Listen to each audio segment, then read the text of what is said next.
Six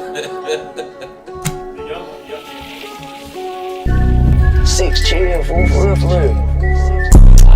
Judah, Judah, Judah, Judah, Judah, Judah, Judah, Judah. Judah, Judah, Judah, Judah, Judah, Judah, Judah, Judah. This chapter will never leave Judah. This chapter will never leave Judah.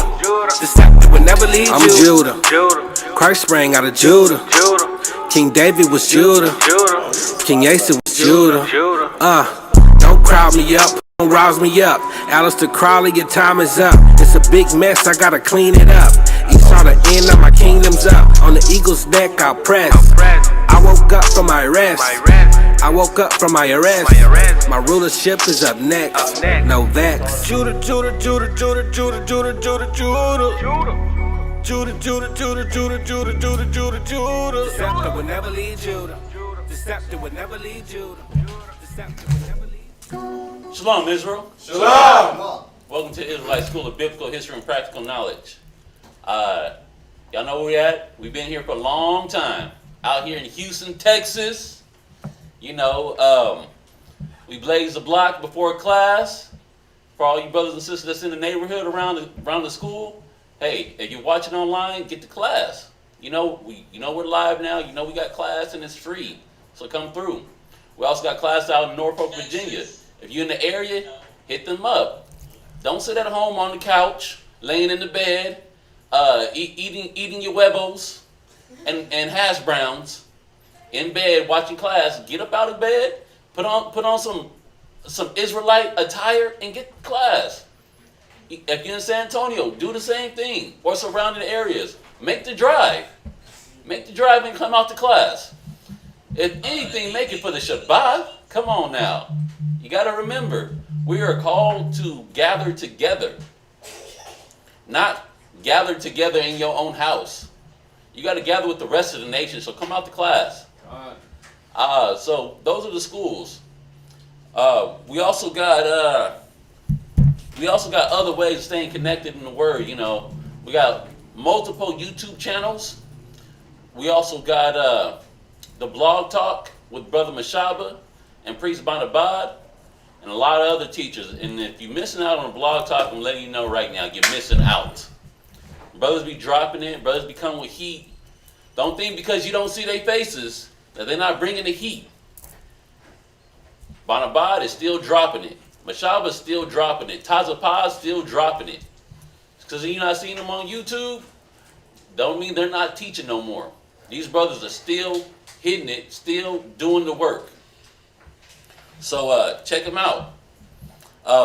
We also got the Friends Dub subscription. You know, if you haven't got one yet, check it out. I mean, there's a lot of people that drop bombs and a lot of people who don't. But it's another way you can drop some bombs and get something for it. You know, it's needed and it's appreciated. Sisters put a lot of hard work into what they do. And you see the quality of them of the shirts. They keep stepping up the game over and over again. Like since I came in, the way Friends shirts were done, they've taken it to a whole nother level. More crisp, more clean, more professional. You can't go out and buy this in the store. You can't even buy, if you went out to the store to buy a shirt like this, right? Just think about it. A shirt like what we get from Fringed Up, you wouldn't buy it in the mall. It will cost you $50 for the t-shirt. That's how good the quality is. So check them out. We also got the Hebrew Academy. We do that here in Houston. Every Tuesday we do it in Rochester. On Mondays, we do it in Virginia on Wednesdays. Do it in Virginia on Wednesdays. So you know, Hebrew Academy. Check it out. It's for brothers that want to learn more, that want to step their game up, that want to elevate their teaching. You know, because you want to reach people. Being that you want to reach people, you have this zeal, this burning desire in you. The word is burning in you, but you got to go about it the right way. You got to go about it the right way. You got to know how to actually talk to people. You got to know how to interact with people. You got to know how to guide their mind through the scriptures. And that's what Hebrew Academy teaches you. It teaches you breakdowns. The beautiful thing about these breakdowns is it answers questions before they even arise. So if you're going through the breakdown properly, the person that you're talking to, before they can even ask the question, you've already answered it. And they're just like, wow, okay, and it's teach you how to win souls. Everybody want to win souls. We're not in here just for ourselves. You know, the scripture says the flock of my pasture are men. God. So the men need to step up. We need to step up as men and get into this work. Hebrew Academy is a stepping stone. What else we got? If you ever need to reach a priest or a teacher, you can reach Priest Quatazat. His number is there on the screen. Or you can reach Priest Kazakia. His number is there on the screen. These brothers are very caring, loving individuals, but they're also stern and firm in their knowledge and in their understanding. But guess what? They apply what the scriptures say, becoming all things to all men. So whatever problems or issues that you have, don't worry about talking to them, thinking they're going to laugh or joke or snicker or talk about you. No, these are the priests.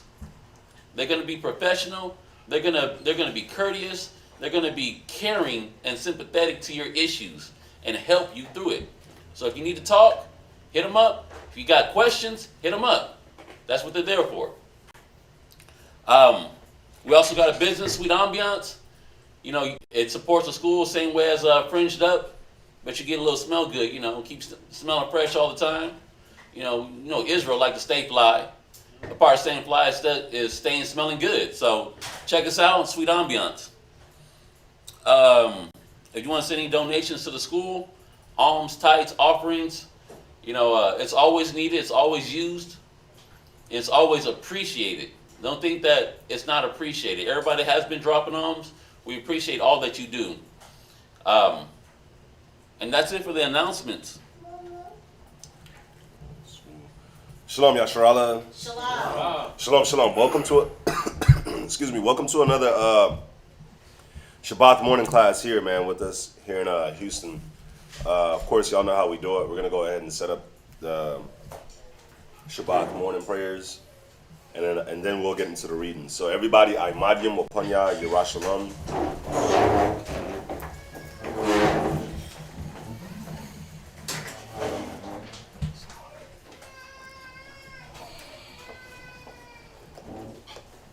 All right. It's like y'all. Ready? Please start lighting up. Barakatah Yahweh. Barakatah Yahweh. Hashem Yahushai. Hashem Yahushai. Bahawa'ah. Nathalanawa. Award. Zayawam. The water. Aman. Let's bless you, Yahweh, in the name of Yahushai, that gives to us a light this day. Thanks, so be it.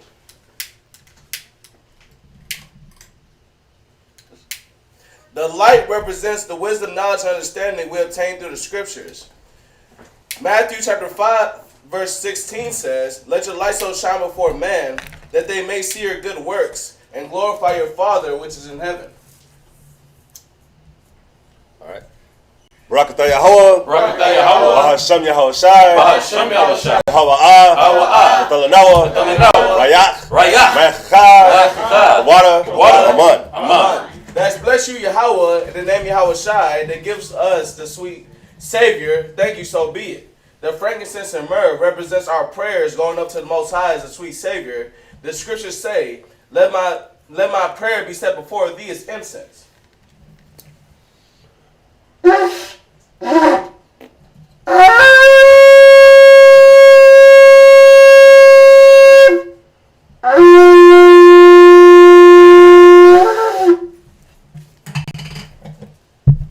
Barakatah Yahweh. Barakatah Yahweh. Hashem Yahushai. Hashem Yahushai. Bahawa'ah.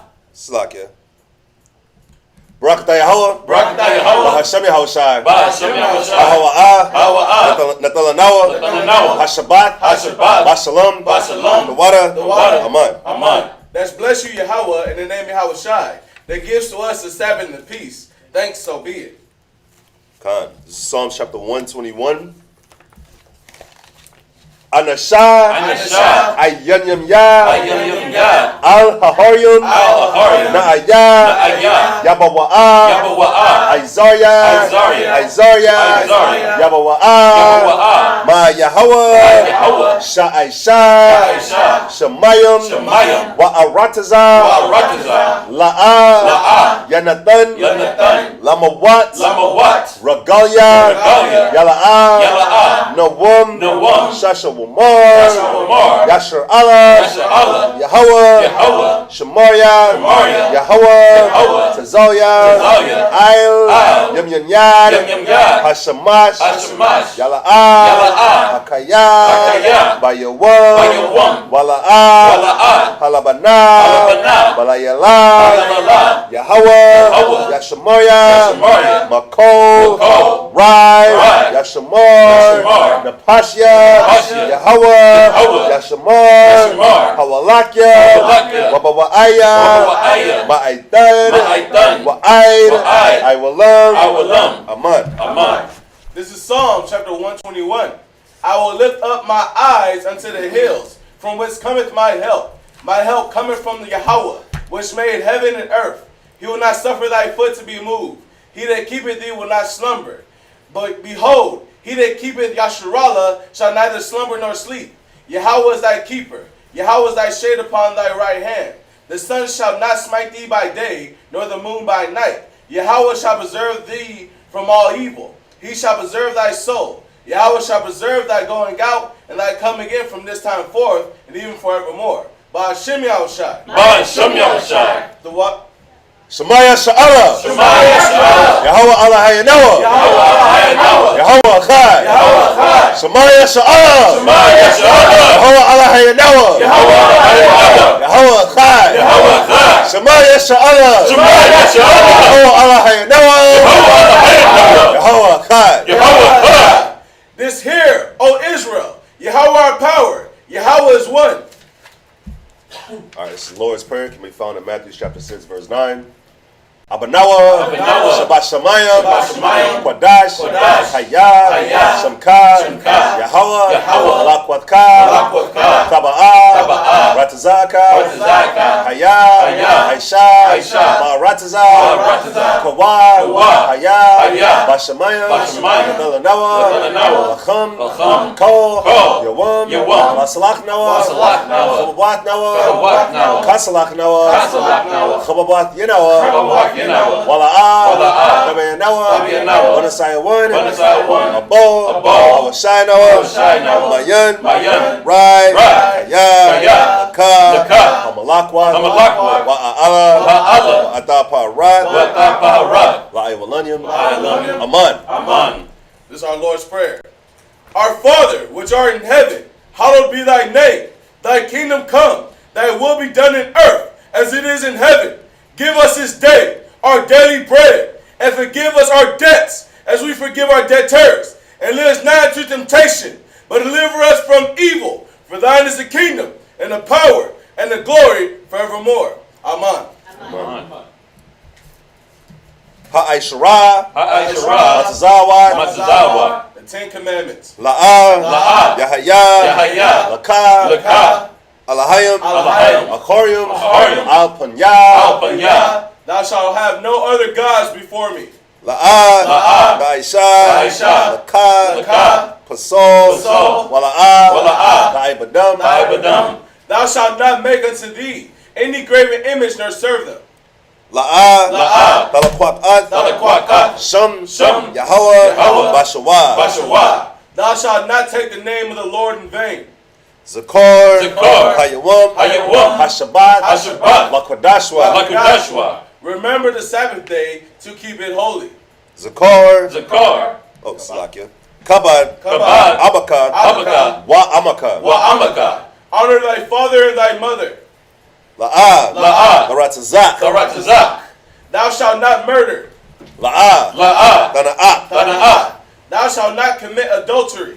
La'ah, Taganab, Thou shalt not steal. La'ah, Ta'inab, Shakur, Thou shalt not bear false witness. La'ah, Tachamar, Kol, Asherah, Lara'aika, Thou shalt not covet anything that is thy neighbor's. Yeshavim, which means be seated.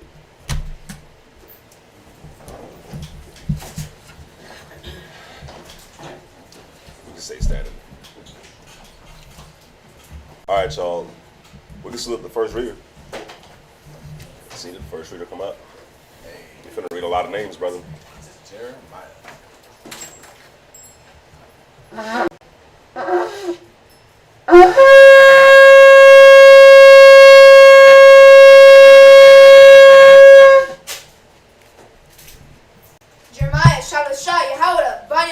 Jeremiah, Shabbat Tashah, Yehoda, Banya Sha'ala, Menavizra, Amalia, Barak.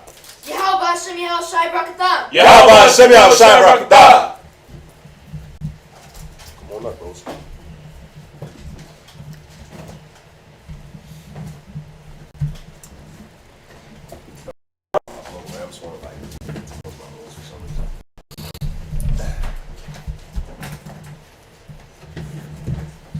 Alrighty, y'all. So we'll be starting today in Numbers chapter 13, verse 1. Last Sabbath was great. Of course, every Sabbath is great. What am I saying? Every Sabbath is great. So, we're starting in Numbers chapter 13, verse 1.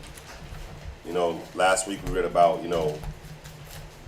Miriam catching leprosy and, well, not catching leprosy, but, the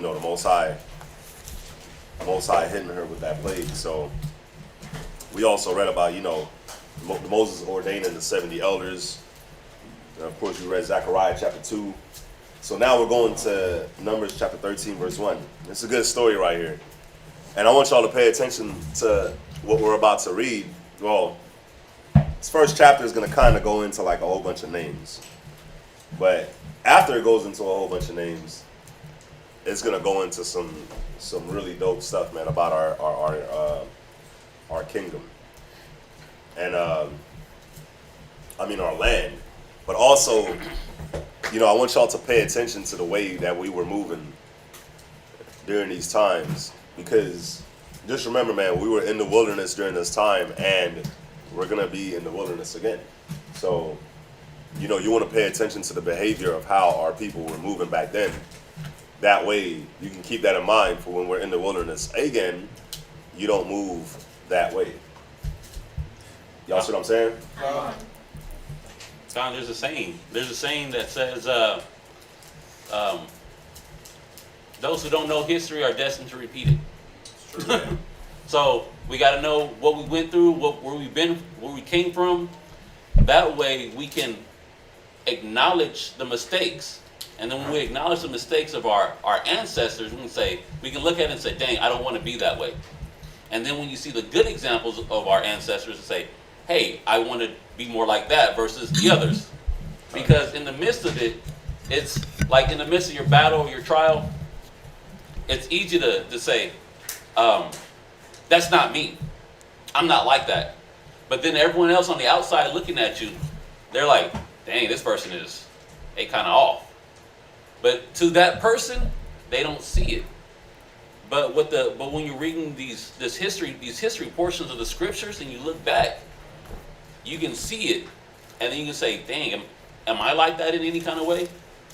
It's what I tell brothers, it's what I talk about, is every time you hear these scriptures come out, don't think about, oh, this reminds me of somebody else. Think about yourself. Think about how that relates to you. Hit your own self. Don't push the blame or push the sin onto another brother or sister. Put it on yourself. You're supposed to be convicted. You're supposed to be convicted within yourself. Not trying to put blame on someone. Oh, that sounds like Sister so-and-so. I know she'd be like that. No. What about you? Because anytime you're pointing the finger at somebody, you got 10 fingers pointing back at you. So you gotta recognize the history and learn from it, so we don't repeat it. Con? All right. Man, should I hit this now or later? Hit it. I'm going to hit it now, actually. Somebody go to 1 Corinthians chapter 10, verse 1. You know what? No. We're going to hold off on it. We're going to hold off on it. Let's go. Numbers chapter 13, verse 1. Numbers chapter 13, verse 1. Uh-huh. And the Lord spake unto Moses, saying, Send thou men, and they may search the land of Canaan, which I gave unto the children of Israel.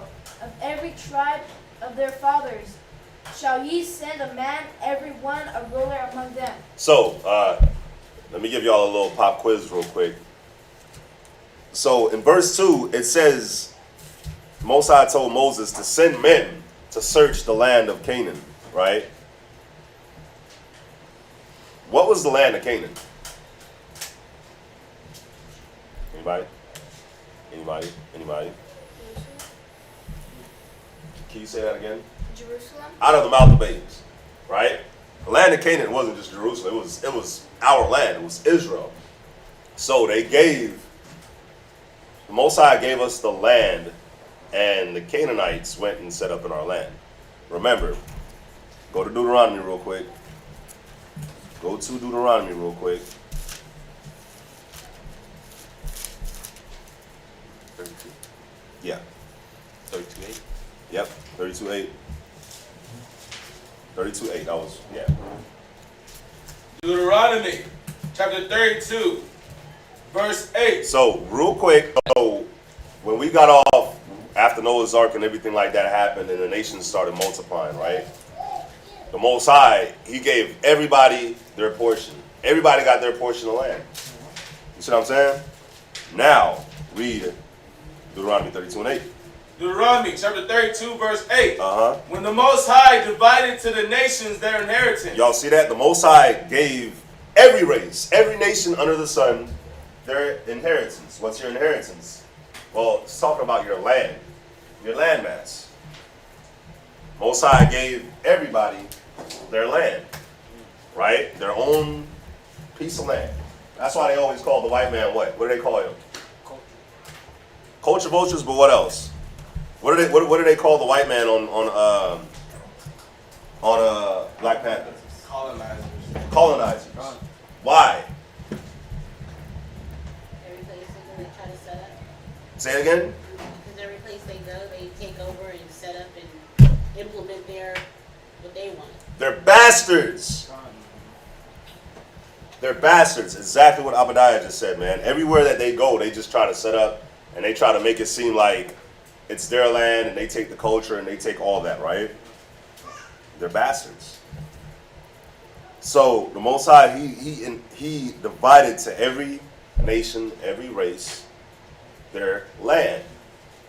Y'all see that? But what does Esau do? Esau comes and Esau wants to take your land. That's why when you read in Obadiah, it says, how are the things of Esau searched out? Because if somebody comes and breaks into my house, they might take the money, the laptop, the tablets, the phones, whatever it is that they could take in their pockets and fit in their cars, right? A lot of times your guns, right? But Esau want everything. Esau wants your whole house. They're like, no, I don't want just your cell phone. I want your whole house. So miss a payment. Miss a payment or two. Miss a rent or a mortgage or two. Don't cut your grass, homeowners association. Kind. And keep not doing that. After a while, they just take it from you. Don't pay your taxes. Your house could be paid off. Don't pay your taxes. What happens to that house? Long as yours. It ain't your house no more, bro. Right? So, they take everything from you. But, in the beginning, it was not so. The Most High, he divided to every nation their inheritance. Everybody had their land. Most High made them know where to go, and they went there and they settled. You know? Some took care of their land, some didn't. Go ahead. When he separated the sons of Adam. You see that? The Most High divided the inheritance, all the nations their inheritance. When he separated the sons of Adam, go ahead. He set the bounds of the people according to the number of the children of Israel. You see that? Everybody was set. Everybody was set like the bounds, like the boundary. Everybody's boundary was according to us. They weren't with us.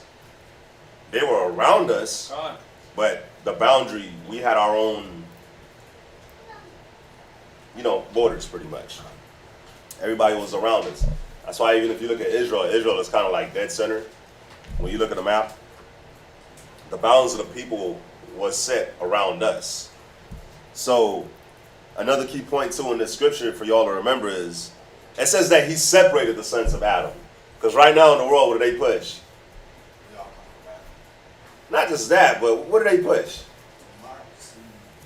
Democracy. What else? Come on, think about separation. Most High said he separated us. They push unity. They want everybody to be together. Well, guess what? That's why there's so much crap going on in America. Because everybody was not meant to be together. Never, ever. You don't see lions and cheetahs and leopards and hyenas all dwelling together.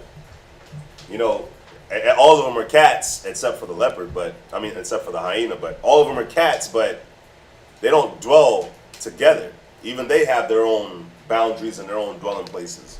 So you can't, here in America, you got Asians, Arabs, you got everybody. Ain't even no need for me to name everybody.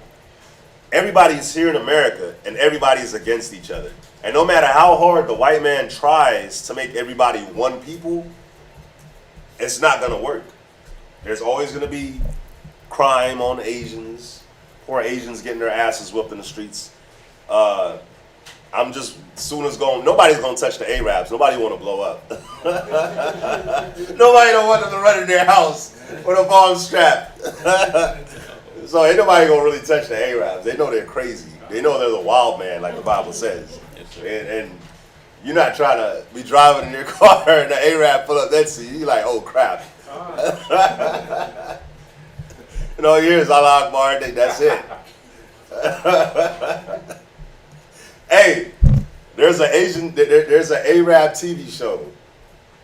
It's hilarious, where they prank their own people and make the people feel like ISIS took over. They prank the Arab celebrities, and they make them feel like ISIS is in the area and they're getting kidnapped. And like they're outside, dressed up in ISIS gear, and they got real guns, and they just keep firing the guns and shouting Allah Akbar. Dang. And the people inside are like losing it.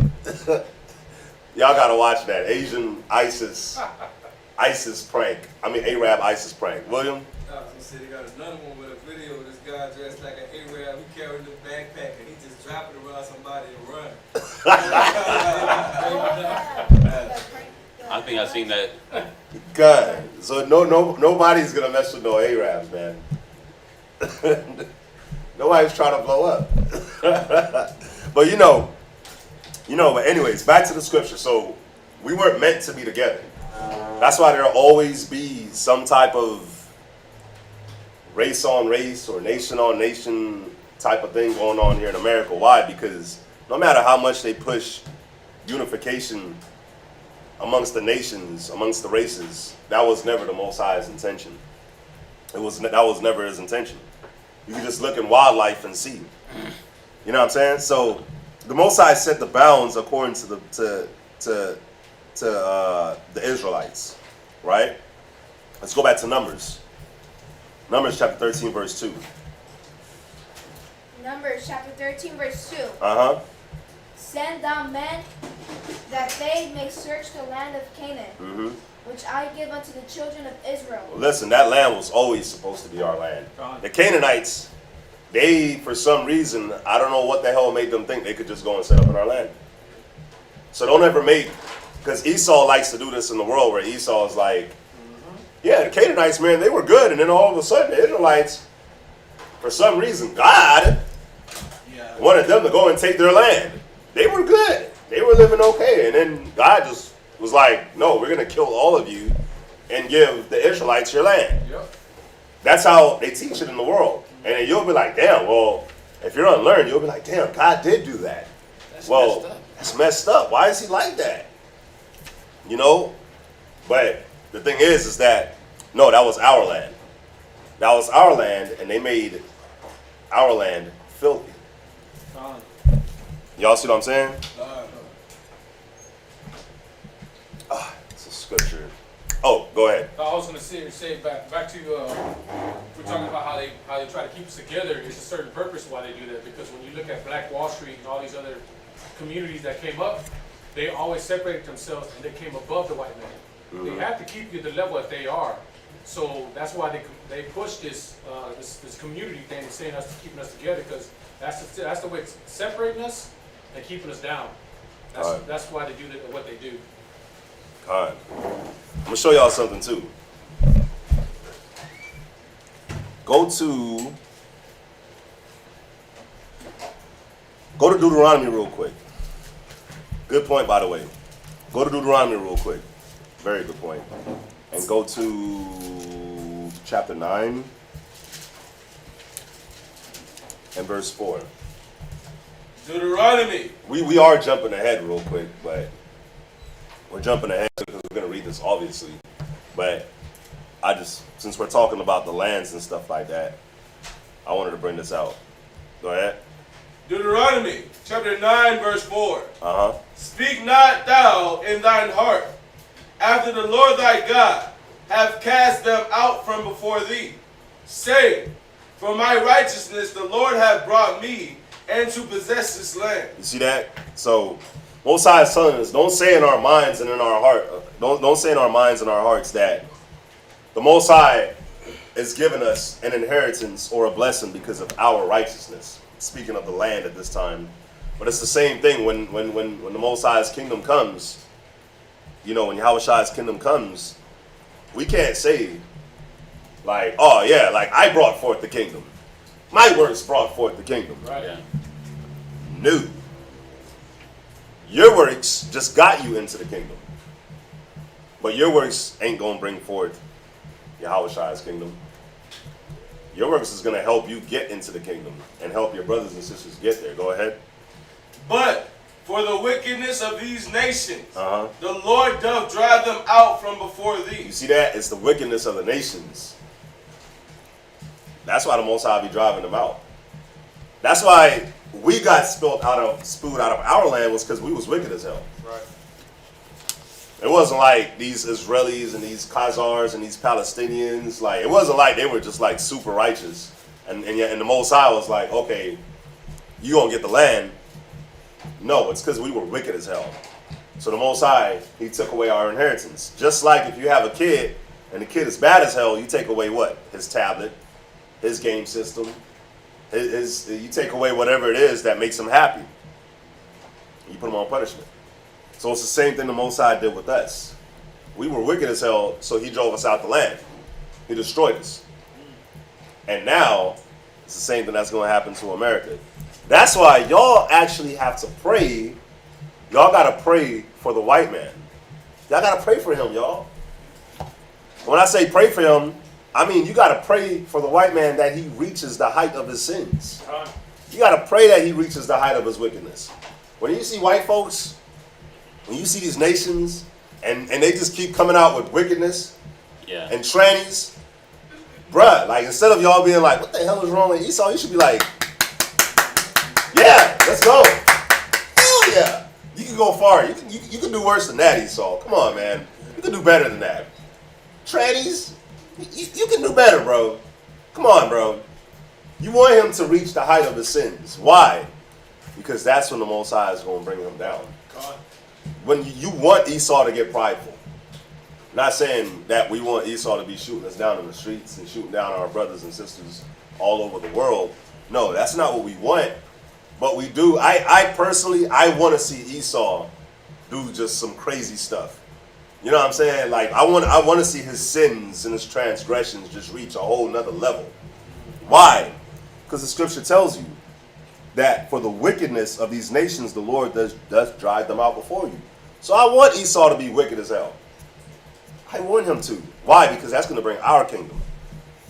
The only thing that we can do is make sure that we're right, that way we're able to make it into the kingdom. But yes, I want to see Esau lay with animals. I want to see him lay with a tree, lay with a car. I want to see him just make like, you know, like the things that you don't think about, and you're like, who thinks of that? That's tank. I'm like, how's that work? Well, you know what? But he just said it. He was like, how does that work? And that's what I'm on. I want to see Esau make it work. Because think about it. Like, that's how we were. Like, you know, you saw the article and it was like a man got pregnant. It was like, how did that work? Well, Esau figured it out. I'm good. Hell yeah. I want to see Bruce Jenner get pregnant. I want to. So bad. I want him to have triplets. Wow. I want him to. I want Esau to be at the height of their wickedness, and you should too. Why? Because that's going to bring your kingdom. Most High is going to separate the clean from the unclean. So let them get filthy. Let them get filthy. You know, I'll be on World Star and I'll be seeing all kinds of crazy videos of Esau. And I just be every time, man. You know, Drake has that song, "Take a Shot for Me." Anybody heard that? Shot for me, Drake. I take a shot every time, man. I see Esau. This is going crazy. I'm like, yeah, I'm gonna take a shot for you. I gotta go listen to it now. Find out what it's about. You know, he's simping. No, actually, it's a good song. It's a good song. He's pretty much talking about like how chick wasn't messing with him, but now, you know, he got money, he made it, and she feels bad because she could have been there with him. Yeah. But because when he ain't had no money, she looked at him like she was crap. Okay. Listen, y'all, listen. For every Israelite man out there, that's how you should feel. You made it in the truth, and you big, and all these women that took you for granted, that didn't see that they had a righteous Israelite man that was trying to follow the law, statutes, and commandments. Y'all should definitely go listen to that song. You know, but anyways, back to Numbers, chapter 13, verse 2. So the Most High, he set the bounds according to the children of Israel, and Canaan they set up in our land, and they were filthy. If y'all, man, what movie was that? Anybody watch that movie? It's funny because they be subtly throwing stuff in movies. Anybody watch that movie that they did with the Black Panther guy? It just came out. Judas and the Black Messiah. Anybody watch that? Wow, so a movie that I watched, nobody watched. Yeah. Y'all are whack. Y'all are all whack, bro. Didn't we watch it at Ecclesastes' house? Yes. And nobody remembers it. Y'all all watched it at Ecclesastes' house, and nobody remembers it. I didn't see it. Wow, Abadiah. I wasn't there. If it wasn't for the mac and cheese, I would die. If it wasn't for the mac and cheese, I swear. But anyways, so in this movie, Judas and the Black Messiah, the guy that played the main guy for Black Panther, I mean not Black Panther, for the Black Panthers. Yeah. The main guy, what's his name? He died real young. Huey. Chad Bosworth? This guy said Chad Bosworth. No, not the movie, bro. Like the actual. I'll look it up. Huey P. Newton? It wasn't Huey P. Newton. It was the leader of the Panthers. He died real young. Zion will know his name. Yeah. He was real young. He had the dimples. They came and they shot up him and his pregnant wife. She was pregnant at the time. He was only like 22. Huey P. Newton? Nah, his name wasn't Huey P. Newton. Damn. Nah, man. Wow. Anybody online. The 22-year-old, they shot him up. Bakar, where are you? You know. I know you know, Bakar. I know you know. Yeah, anyways. Fred Hampton? Fred Hampton. Oh, there you go. So in that movie, they called Fred Hampton, his wife called him a Canaanite. And he was like, I ain't no Canaanite. But she called him a Canaanite. So, guess what? The white man likes to call us. The white man, believe it or not, calls every black man that came, every black person that came on those slave ships, they call us Canaanites. If y'all didn't know, that's what they teach. They teach that we're Canaanites. That's because remember, Canaan was cursed because of Noah to be a servant.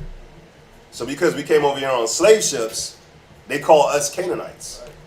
So in that movie, his wife called him a Canaanite. You see what I'm saying? What's up?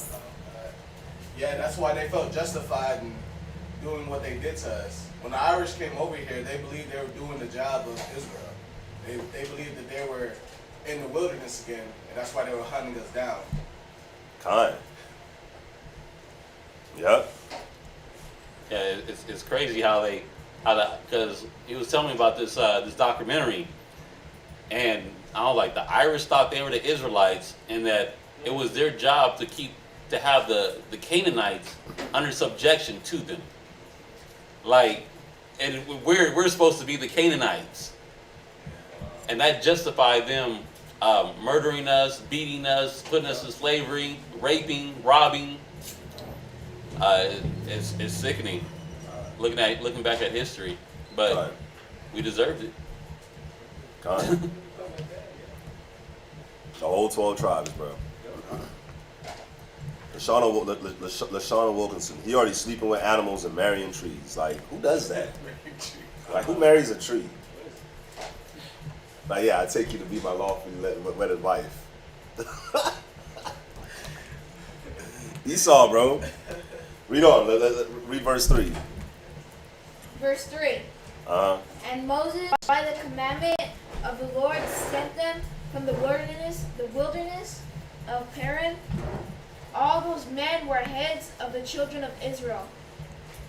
And these were their names of the tribe of Reuben: Shemua, the son of Zachar.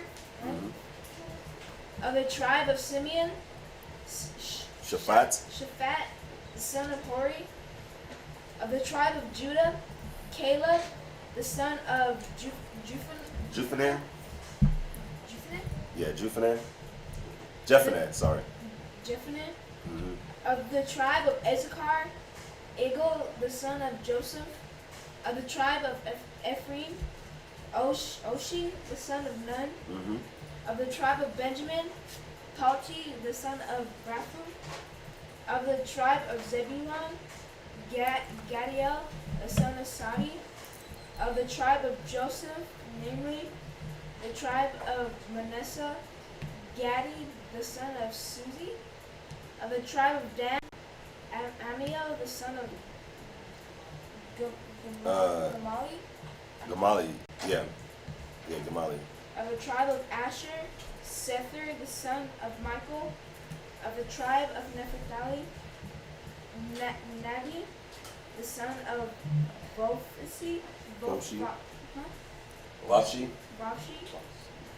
Of the tribe of Gad: Bopsi. Of the tribe of Gad, Guel. The son of Makai. These are the names of the men which Moses sent to spy out the land. And Moses called Oshi, the son of Nun, Jehoshua. Now, right, I want y'all to, so Moses said, these were all rulers. Back in verse 2, it says, everyone a ruler among them. So all these were the rulers of the tribes that was being sent out to go view this land, right? I want y'all to keep that in mind. Very important. This is a very important part of our history right here. Read on. And Moses sent them to spy out the land of Canaan, and said unto them, Get you up this way southward, and go up to the mountain. And see the land, what it is, and the people that dwelleth therein, whether they be strong or weak, few or many. So Moses said, go and view the land. You're going to spy out the land, right? See if there are few or many. See if the people are strong or weak, few or many, right? Read verse 19. Verse 19. And what the land is that they dwell in, whether it be good or bad. And what cities there be that they dwell in, whether in tents or in strongholds. Go ahead.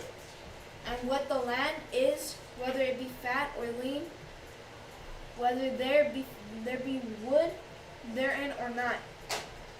And be ye of good courage. And be what? Be ye of good courage. And be ye of good courage. It's not like Moses didn't warn them. Moses gave it away. Listen, you're going to search out the land. When you search out the land, be ye of good courage. Go ahead. And bring the fruits of the land. Now the time was the time of first ripe grapes. All right, go ahead. So they went up and searched the land from the wilderness of Zin unto Rehob, as men came to Hamath. And they ascended by the south and came unto Hebron. Where Ahiman, And Shishai, Shishai. and Talmai. the children of Anak, were now Hebron was built 7 years before Zoan in Egypt. Khan. Go ahead. And they came unto the brook of Escol, and cut down from thence a branch with one cluster of grapes, and they bare it between two upon the staff, and they brought of the pomegranates, yeah. and of the figs. The place was called the brook Escol, because of the cluster of grapes with the children of which the children of Israel cut down from thence. And they returned from searching of the land after 40 days. Khan. That was it for your reading, right? All right, so real quick. So y'all see where it said that they were the children of Anak? Go to... I'm trying to find where it says it, man. It's back in Genesis. The children of Anak, they were giants. They were giants. They weren't little people. So I just want y'all to keep that in mind. Man, where is it at? That's why I pointed out that they were the children of Anak. Damn, I can't find this. All right, it's all good. Let's bring up the next reader. I'll go ahead and find it. Is it Genesis 6 and 4? It is 6 and 4, but it doesn't go into the children of Anak being giants. It's all good. I'll find it. Let's bring up the next reader.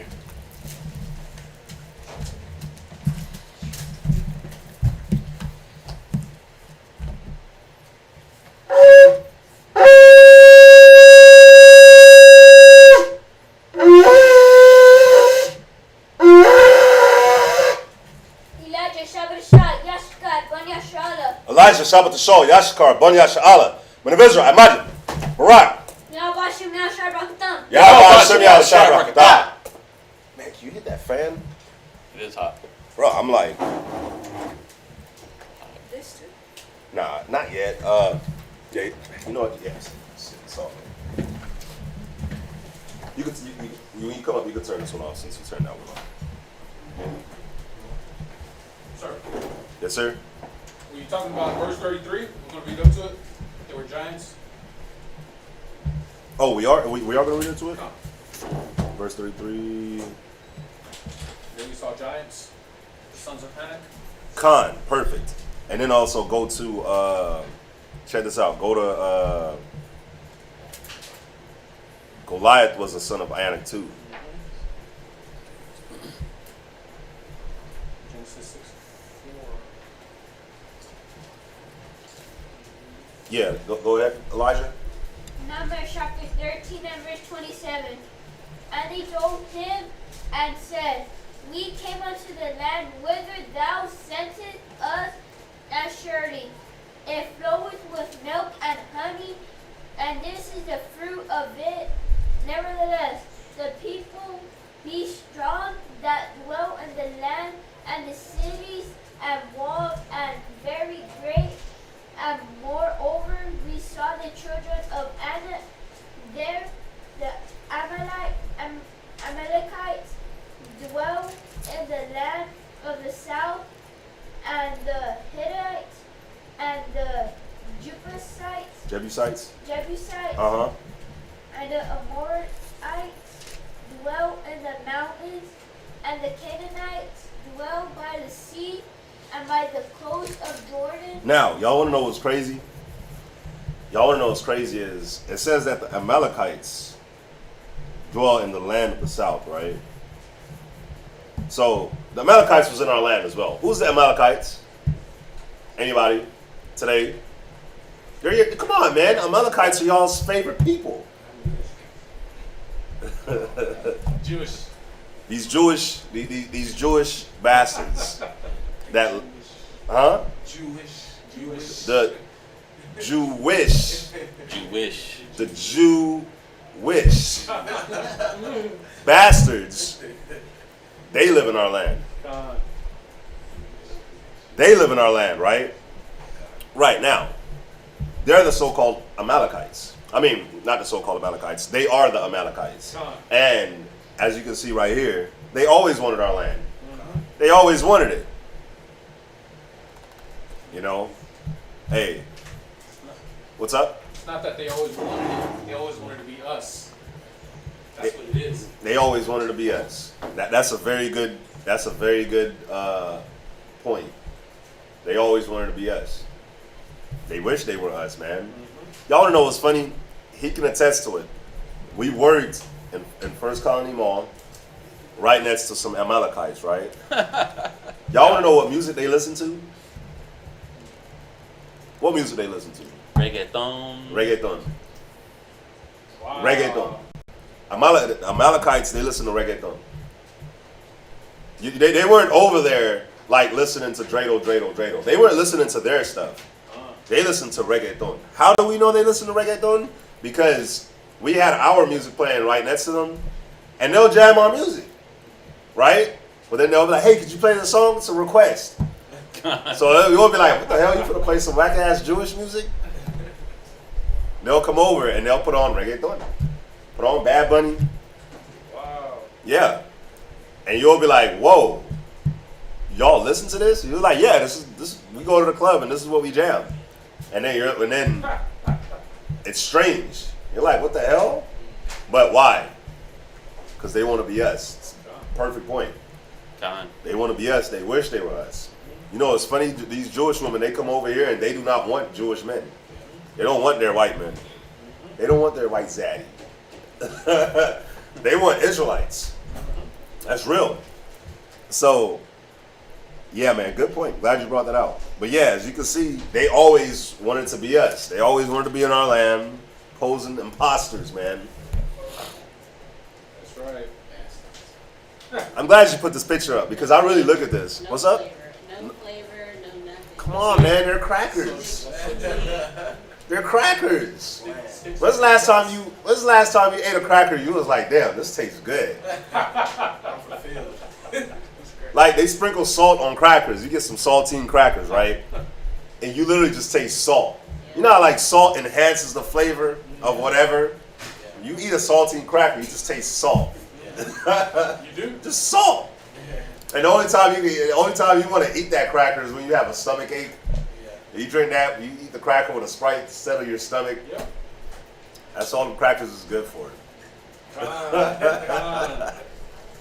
Hey, but no flavor, man. They're crackers. That's it. They're squares. Squares. They're squares. They're plain. They're boring. No flavor. You know, crackers. They crack easily. Damn. They embodied the cracker, huh? They embody it. Hey, God, go ahead. Numbers chapter 13 and verse 30. And Caleb stilled the people before Moses and said, Let us go up at one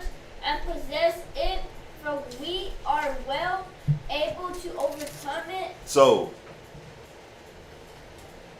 Caleb is like, after they came and they dropped the report, right? Man, I missed a whole bunch of stuff. I'm sorry. Back in verse 24, it tells you that when we cut down a cluster of grapes, I can't not go over this. Go back to verse 23 real quick. Verse 23. Uh-huh. And they came unto the brook of Escol, Uh-huh. and cut down from thence a branch with one cluster of grapes, Uh-huh. and they bare it between two upon a staff, Uh-huh. and they brought of the pomegranate And of the figs. and of the figs. So check this out. It's funny, man. Always heard this being in Sabbath class for doing these readings, but it said that the grapes that we got from this land, you had to bear it on a staff. Y'all look at those staffs behind y'all. Look at those staffs. Those staffs are a good what? My height? I'm quite short. Those staffs are like 6 feet, maybe 5 feet, 6 feet, right? And they had to put one cluster of grapes on a staff and carry it. Between two men. Between two men had to carry it. So that means that was probably his staff was probably longer than that. Mm-hmm. That means that those grapes were heavy as hell. And they put those grapes, remember, there were giants living in the land. So that land was some really good land. Where the grapes weren't like, you get a cluster of grapes about this big. Yeah. A child could carry that. Each grape is like thumbnail size. Yeah, each grape like your thumbnail. These grapes were huge. So we carried it, two on a staff. Bruh, y'all got to see what we lost. Sure. We can't even fathom that right now. We're like, we read that, and you're like, is that real? Man, that ain't real. Here's the Bible go again. Look. Abadiah, you be posting some cold pictures. This does not require two people to carry. Why did Esau do this? And their Esau. You know what? You're right. This might take two Edomites to carry that. But that's a terrible rendition of what those grapes was. Yeah. That's a terrible rendition. Sis? I'm a little confused. When you said how they carried the grapes on that, right? Mm-hmm. Was it the giants or like regular sized people? Oh no, this was like us. This was regular size. Regular sized people? Yeah, this was us. We went to spy out the land. We saw the grapes, and we carried it. Yeah. Yeah, it says, and they bare it, and they came unto the brook of Eshcol. That was us going to the brook of Eshcol, and cut down from thence a branch with one cluster of grapes, and there they bare it between two upon a staff, and they brought of the pomegranates and of the figs. So, listen, man, that land was something special. Sis? And as we're reading this, it would make sense because earlier, I think you mentioned it when we were talking about how the Most High gave us our inheritance. Mm-hmm. So that land was originally ours anyway. Yeah. So it was already going to be fruitful and bountiful and everything because it was ours. The Most High gave it to us. Con. Right? So when they went over there and inhabited that, they were partaking in of stuff that was Ours. that was intended for us to, Bro, they eating our grapes. Yeah. They eating our grapes. They live in our life. Yeah. Con. Who can blame them? You know what's crazy? Everyone wants it. You can only imagine. If the grapes were that big and if the land was that pure and that good, you can only imagine like how good the wine was. That wine must have hit. You probably sipped that wine. He's just out. You gotta be careful with that, all right? It's from the land of Israel. That's from the land of Israel, all right? Just a pinky. There you go. You good. God, one sip and you just out. Man, he can't hold his liquor. Hey, go to 2nd Esdras real quick. Go to 2nd Esdras chapter 17. Esdras chapter 14, verse 17. You can link 2nd Esdras 14, verse 17 with 2nd Esdras chapter 5 and verse 52 on down. All right, read that. 2nd Esdras 14 and 17. 2nd Esdras, chapter 14, verse 17. Uh-huh. For look how much the world shall be weaker through age. Read it again. For look how much the world shall be weaker through age. Yeah, man, look how small our grapes are now. Matter of fact, our grapes are GMO grapes. When's the last time you had a grape with a seed? It's so sad that I know that the grape with the seed is the real grape, but I'm so used to eating a grape without a seed now that it's like I don't even. It's like you eat a grape and it has seeds. You're like, oh man, damn, I got to spit that out. we've been so conditioned to just eating the GMO stuff that now it's like you eat a watermelon and you so used to eating it without seeds that now when you get a seed, you're like, damn, I got to spit all this out. But y'all know it's real. But the scripture's telling you, man, that the world shall be weaker through age. Everything was bigger. Everything was better. Everything was cleaner. Everything was fresh. You know what I'm saying? Think about how you wake up in the morning. Or you get out of the bed. And you don't even feel rested when you get out of the bed half the time. And you get out of the bed. And as soon as you stand up, your back hurts. It's like, what the hell? Why my back hurt? I just woke up from an 8-hour sleep. Why is my back hurting? You wake up out of the bed, your back hurt. Like your body just feels like it don't want to move. You gotta like stretch. And it just, for some of us, it's like if we don't sip that coffee, you just gonna feel like you never woke up. You know what I'm saying? For some of us, it's very important, y'all. Like, I'm gonna show y'all something that I was doing that I kind of stopped doing, but I need to get back on doing it. Y'all gotta get y'all a water bottle next to y'all's bed, and as soon as y'all wake up, just drink that water, bro. Yeah. Just drink that water. It's the first thing. Get 2 bottles. Get you a nice size. No, not even this. Oh, okay. I mean like a nice size one, and you wake up and just flush, bro. A smoothie size bottle. Yeah, just flush. It helps. At least it helps me. But yeah, man, you'll wake up, your back hurt, your knee hurt, your elbow hurt.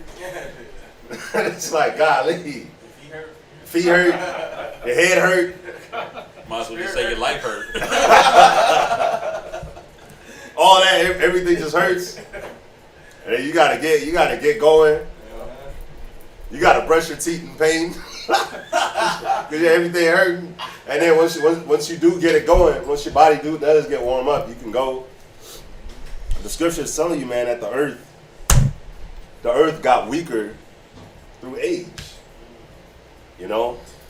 So, yeah, back then, man, things were better. Just imagine everything that you eat right now, man. Everything was better back then. It's true. Animals were better. Back then, people wouldn't consider being vegans, but nowadays, you have to consider being a vegan. Yep. You eat too much meat, next thing you know, you just dying. You know? Go ahead, read on. So much the more shall evils increase upon them that dwell therein. And not only is the earth weaker and our bodies weaker, but now we got to worry about more evil. Like, y'all know how Baltimore is like one of the worst murder rates? Baltimore was sitting on 140 deaths, homicides. And I read about it because these 3 cats killed the Jewish guy. He came from Israel to go to a wedding. And they robbed him and killed him. And they said that Baltimore has 140 homicides, 7 more than they did that last year. That's Baltimore. Y'all realize Houston already got over 200? Baltimore is known for that. Houston isn't really known for that. And we already got way more than Baltimore. So Houston is, not Houston, but the world, man, the wickedness in the world is increasing. Go to 2nd Esdras, chapter 5 and verse 52.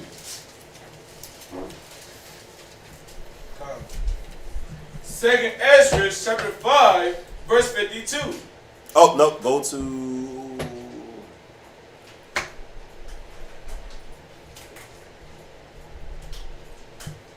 You can read it.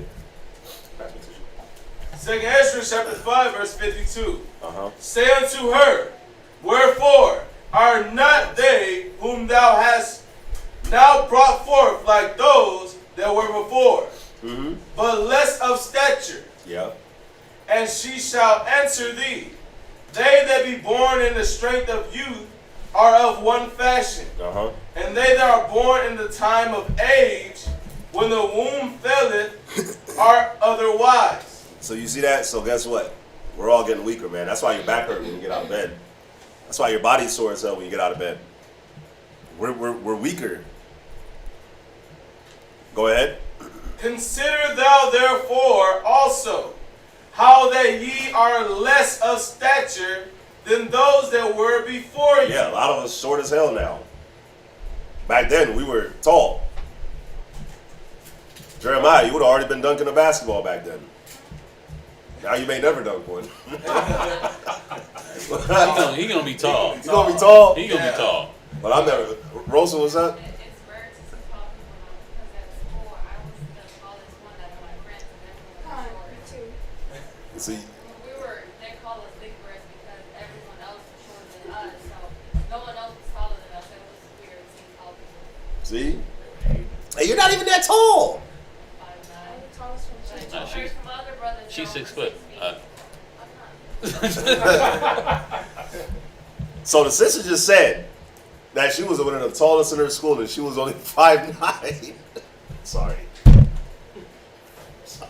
5'9", being the tallest. That's how you know, bro. Like the stature. I guess I'm tall then. If you're 5'10". And it's crazy because I was the smallest out of my brothers because my brothers, they're over 6 feet tall. Yeah. And even my younger brother, he's 18, he's like 6'3". We're lesser in stature. But why? Because the earth is weaker. The earth doesn't have any nutrients, man. Like, think about it. You got to lay down, for anything to grow nowadays, you got to lay down a whole bunch of manure. Yeah. You got to lay a whole bunch of poop down for it to grow. Why? Because the earth is... Listen, man, that's why when we read... I know it's Sabbath class and we be reading a whole bunch of stuff and you're like, man, why does this matter? It does matter. You know why? Because nobody took heed to what we were reading in Genesis, Exodus, Numbers, Leviticus, Deuteronomy. Because nobody took heed to like the laws and the laws of the land. The land is tired. The earth is tired. I was reading this book, man, and the Native Americans, they were saying that the earth, they were saying that America, they were like, we never got hurricanes. They were like, we never got storms. But ever since the white man came, now there's hurricanes and there's storms. Why? Because they messing the earth up. They messing the earth up, man. They pollute the land. And now the earth is weak. So the earth naturally, they always put it in the movies. The earth naturally is trying to get rid of the virus that it has, which is them. So they could widen this bayou all they want. And they could lift their house up all they want. These Amalekites, these fake Jewish people down the street, for anybody that's in this area, they can do that as much as they want, man. The Most High is still going to flood them out whenever it rains. Most High is still going to flood out New Orleans and Lake Charles. He's still going to drop tornadoes if you in the Midwest. He's still going to drop earthquakes if you in the western part of America. What is he doing in the East? The East is still going to get damaged too. It don't matter. Snowstorms. You know what I'm saying? Droughts. Y'all know that America's like in a huge drought right now? Yep. A huge drought. Yep. How about to say that? Huge drought. But y'all know what's funny is we're reading about our land, Israel, being super. We're reading about our land being like super good, right? And you can go back to Numbers. We're reading about our land being super good. But when you look at Israel right now, You're like, damn, this land doesn't look like it ever bore grapes that strong, right? But the reason why is because, one, we're not there. So the regular inhabitants, which is us, is not in the land, so the land is not going to take care of Esau, period. But it's crazy, man. It's crazy to think what we lost. But yeah, let's go back to the reading. Numbers chapter 13 and verse 31. Uh-huh. But the men that went up with him said, We be not able to go up against the people, for they are stronger than we. So you had Caleb, you had the 12 leaders of our tribes, right, that went and viewed the land. You had Caleb.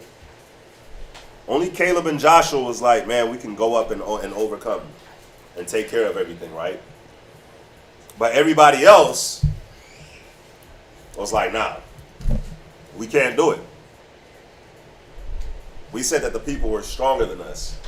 Now, this is very important. Why? Because if you think about it, you can kind of understand why our people on face value would be like, we ain't gonna be able to bring these people down. Because who's the tallest one in here? I'm a one. How tall are you? 6'1". So you're 6'1". You're the tallest person in here. Now imagine going up against a giant that's like 3 times your height. 3 times your height. 18 feet, 20 feet. So when they went and they viewed the land, and they seen these big ass grapes, and everything was just huge, and the land was just flowing with milk and honey. And then they looked at the people and they're like, whoa, these cats is huge. They looked and they were like, oh yeah, we ain't gonna be able to bring them down. That's always the first inclination of the mind. Like, why? Because we look at our eyes, and whatever is face value, we're like, oh yeah, we can't do it. We can't do that. We can't do this. We can't do that. And our people, we totally forgot that the Most High part of the ocean. We forgot about the plagues. It wasn't like it wasn't like the Most High did this like 40 years ago or 5 years ago. It was like last week. No. It wasn't that long ago. But we had already forgot that the Most High hit Egypt with 10 plagues and we were perfectly fine. We forgot that the Most High parted the ocean and we walked through the ocean on dry grass. Beautiful, luscious dry grass. Not my grass, but beautiful, luscious white man Esau. Esau loved to take care of the grass. Beautiful grass, soft grass. That's what we walked through in the midst of the ocean of. We watched Pharaoh drown. We saw the chariots. We saw everything on Mount Sinai. We heard the voice of the Most High. We ran for our lives. We watched all these different things. We watched the water go from bitter to sweet. We tasted it. We watched manna rain from heaven. We watched the quails cover the whole earth. And guess what we did? We saw these giants and we forgot about everything. Everything. We were right there about to go into our land. And what happened? We were right there about to get our inheritance. And what happened? The lack of faith. And we forgot that the Most High was with us. And hell nah. It's a giant. Nigga's a giant. Can't take him down. And that's what we said. Read on. Numbers chapter 13 and verse 32. They brought up an evil report of the land which they had searched unto the children of Israel, saying, The land through which we have gone to search it is a land that eateth up the inhabitants thereof, and all the people that we saw in it are men of a great stature, and there we saw the giants, the sons of Anak, which come of the giants, and we were in our own sight of grasshoppers, and so we were in their sight. So you know how we looked at ourselves compared to these giants? We looked at ourselves like we were grasshoppers compared to them. Go to Isaiah chapter 40, verse 22 real quick. And then somebody give me 2nd Esdras chapter 15. 2nd Maccabees chapter 15, verse 21.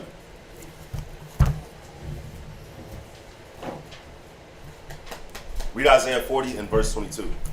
Isaiah chapter 40, verse 22. Uh-huh. It is ye that sit upon the circle of the earth, Uh-huh. and the inhabitants thereof are as grasshoppers. See, the Most High, we're like grasshoppers compared to the Most High.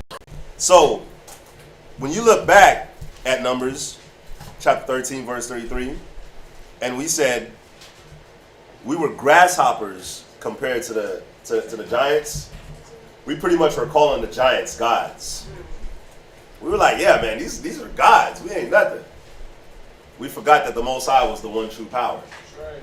And we looked at them like, literally like they were gods. It wasn't like they were this big and we were like an ant compared to this.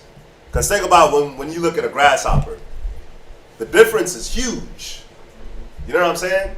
A man to a grasshopper, especially in these times, the difference was huge. But we use that analogy because we looked at them like they were gods, literally.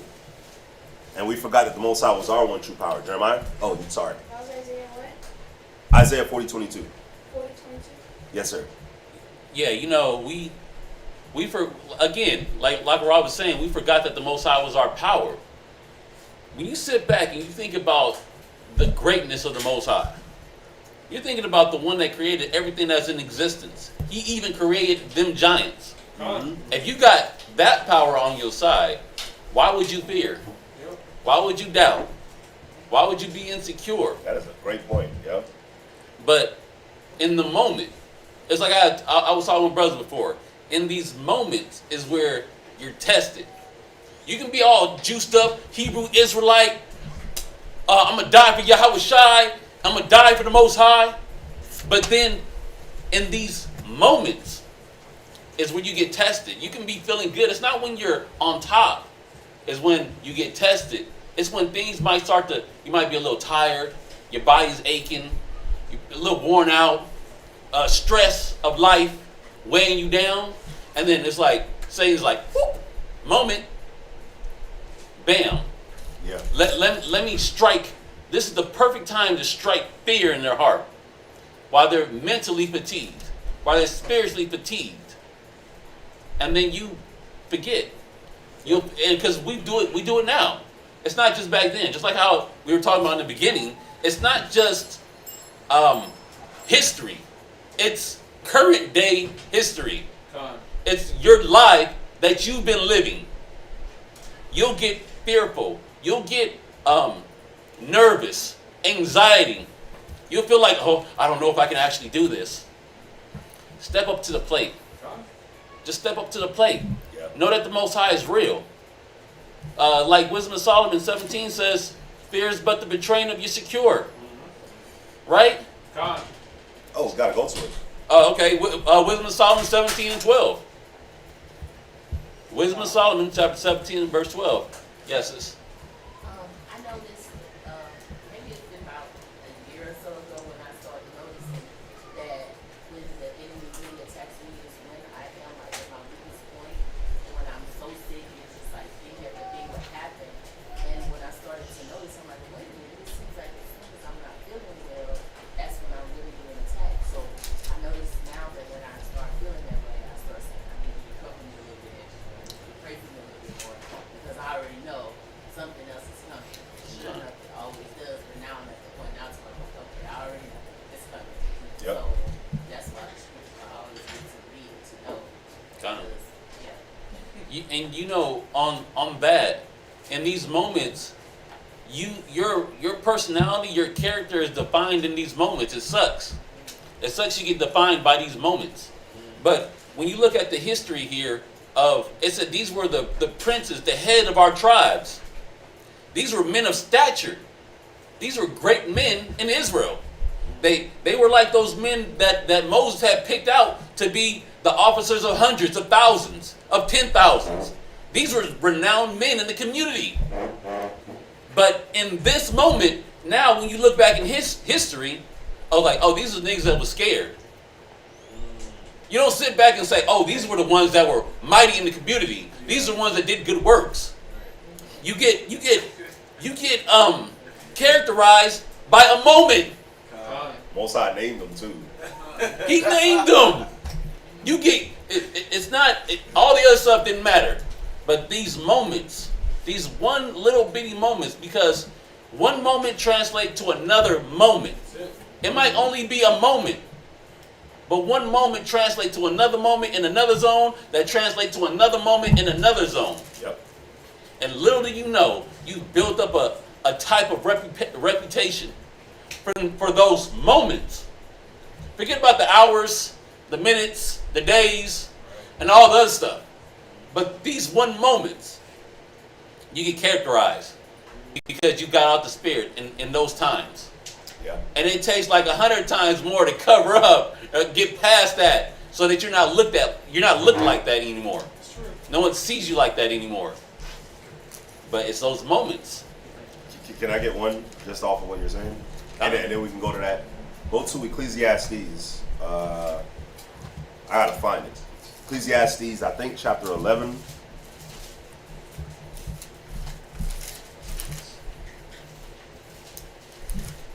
Oh man, Ecclesiastes. It is not 11.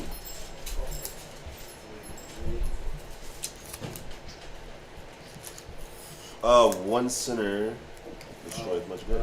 9 and 18. Yeah, go ahead. Ecclesiastes chapter 9 verse 18.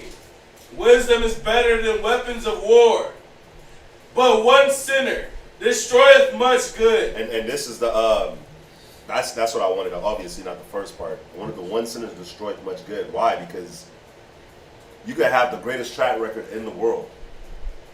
You could be doing good. You on a roll. 1 week, 2 weeks, 3 weeks, 4 weeks. Everything is great. And then you get one screw up.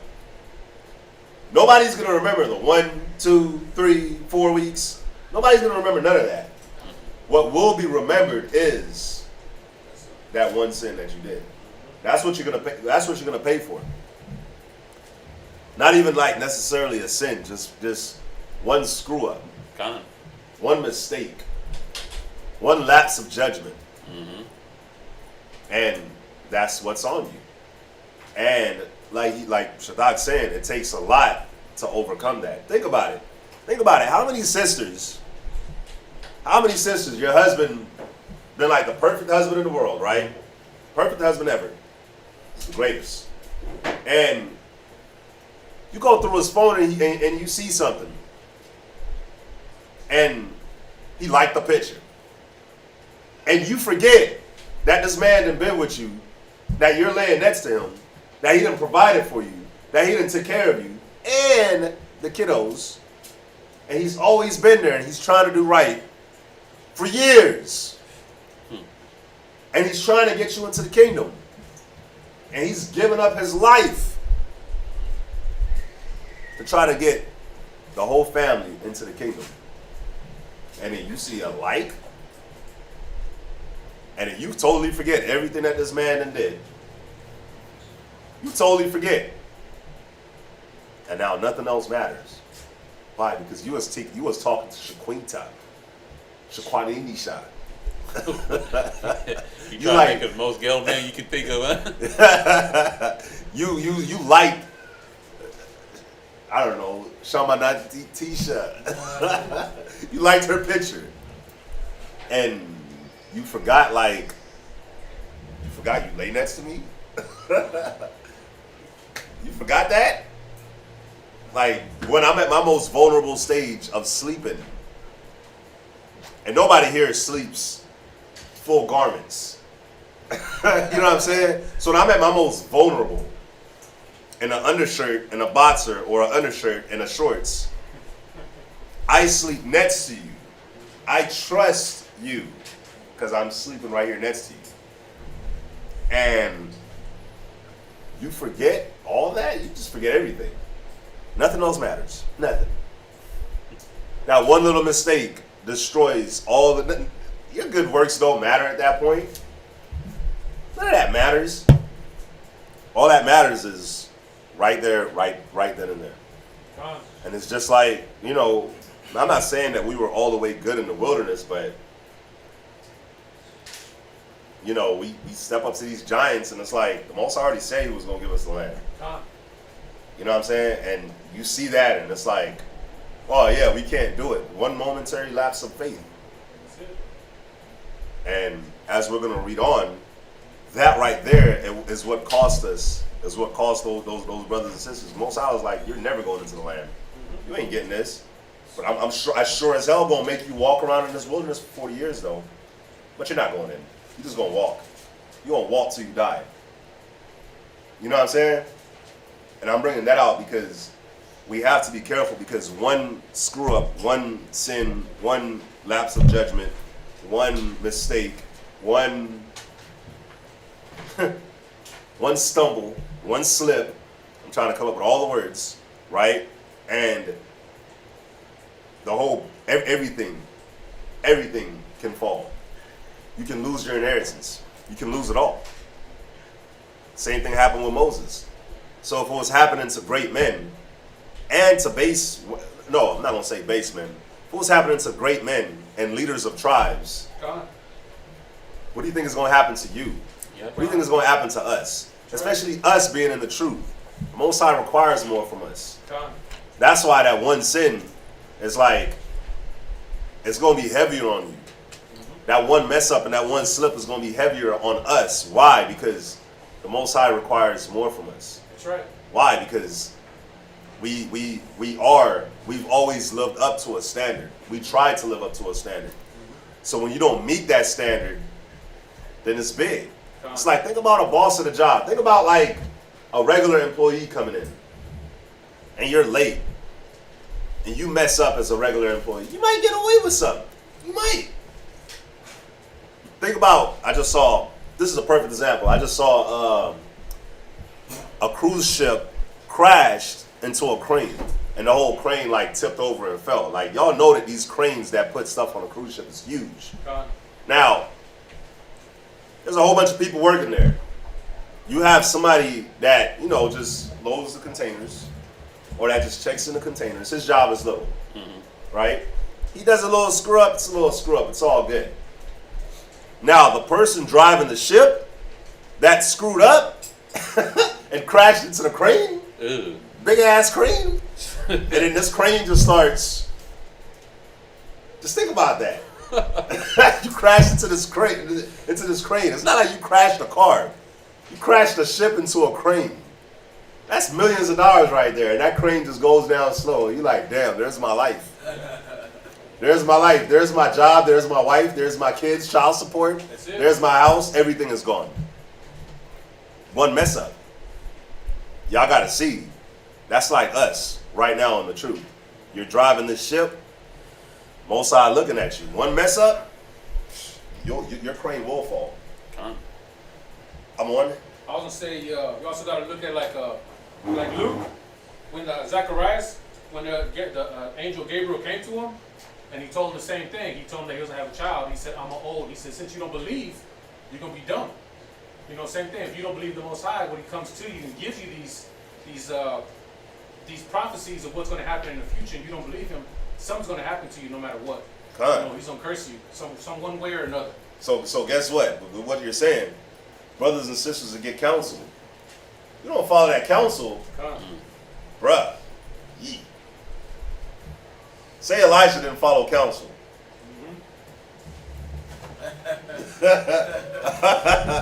Sorry, bro. You're not listening to the Most High right now, bro. I'm a little nervous being next to you, you know? But you're going to go to a scripture. Oh, yeah, Wisdom of Solomon 17:12. Wisdom of Solomon, chapter 17, verse 12. And, you know, again, we're hitting back on what happened in the past and what happens now. Read. For fear is nothing else. For mama is nothing else. For your rib is nothing else. For your job is nothing else. For the way you don't want to correct your children is nothing else. For the way that you deal with brothers is nothing else for, like, add whatever fear, whatever insecurity, whatever that holds you back. Oh, he's going to get a second rib. For getting a second rib is only but what? Read. But a betraying of the succors which reason offered. But it's the betraying of your secure. Our secure is the Most High. There's nothing too great for the Most High. You think Most High is like one of them nation guys, them idols, that just fall asleep? You got to yell and cry even extra loud so the Most High can hear you? The Most High is ever vigilant. You're betraying the creator of everything that was ever created. When you got that on your side, who can be against you? What can be against you? What issue? What fear? But I was saying, it's these moments. You get caught up in the moment.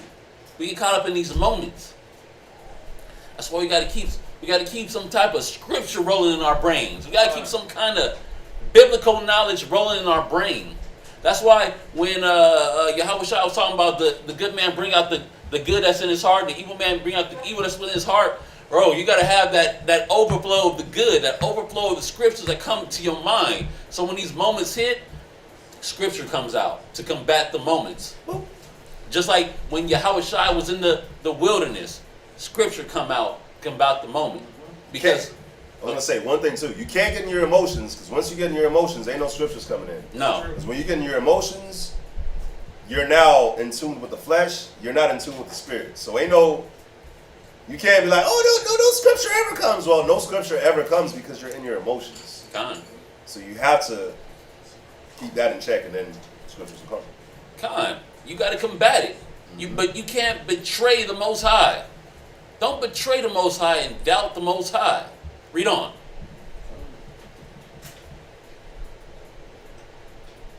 Hold your post, bro. Wisdom of Solomon 17:13. Chapter 16? No, 17 and verse 13. And the expectation from within being less, counting it the ignorance more than the cause which bringeth the torment.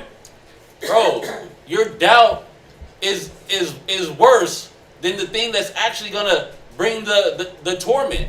The thing that you're afraid of, the fear that you're afraid to happening. My rib is gonna leave me. I'm not gonna have my kids. I'm gonna get child support. My car broke down. I don't know how I'm gonna get around. I lost my job. My funds. I don't know how I'm gonna pay rent. Man, the fear of that is worse than the expectation. Is worse than the actual thing that will happen. Is actually worse than the outcome. We were fearful about going and fight these giants. They didn't understand that we had a tactical advantage. Slick them big boys at their Achilles tendons. Come on now, we right there.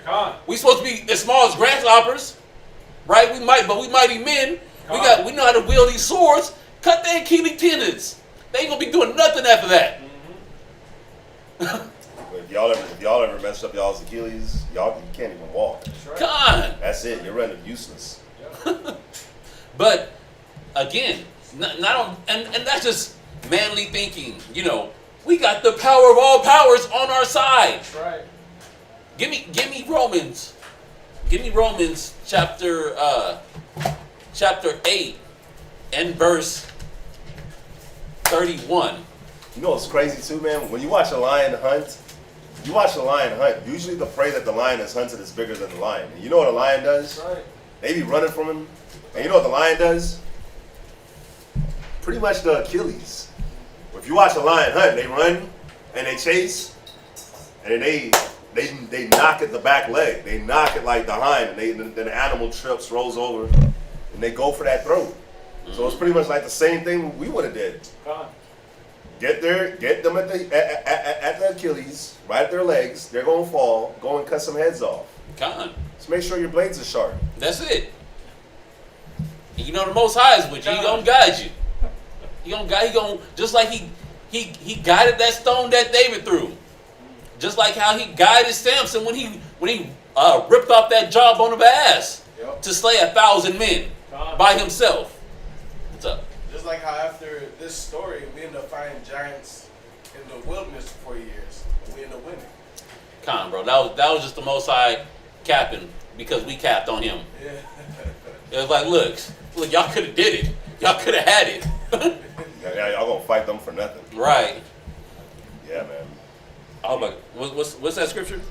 Romans chapter 8, verse 31. Uh-huh. What shall we then say to these things? Yeah. What shall we say?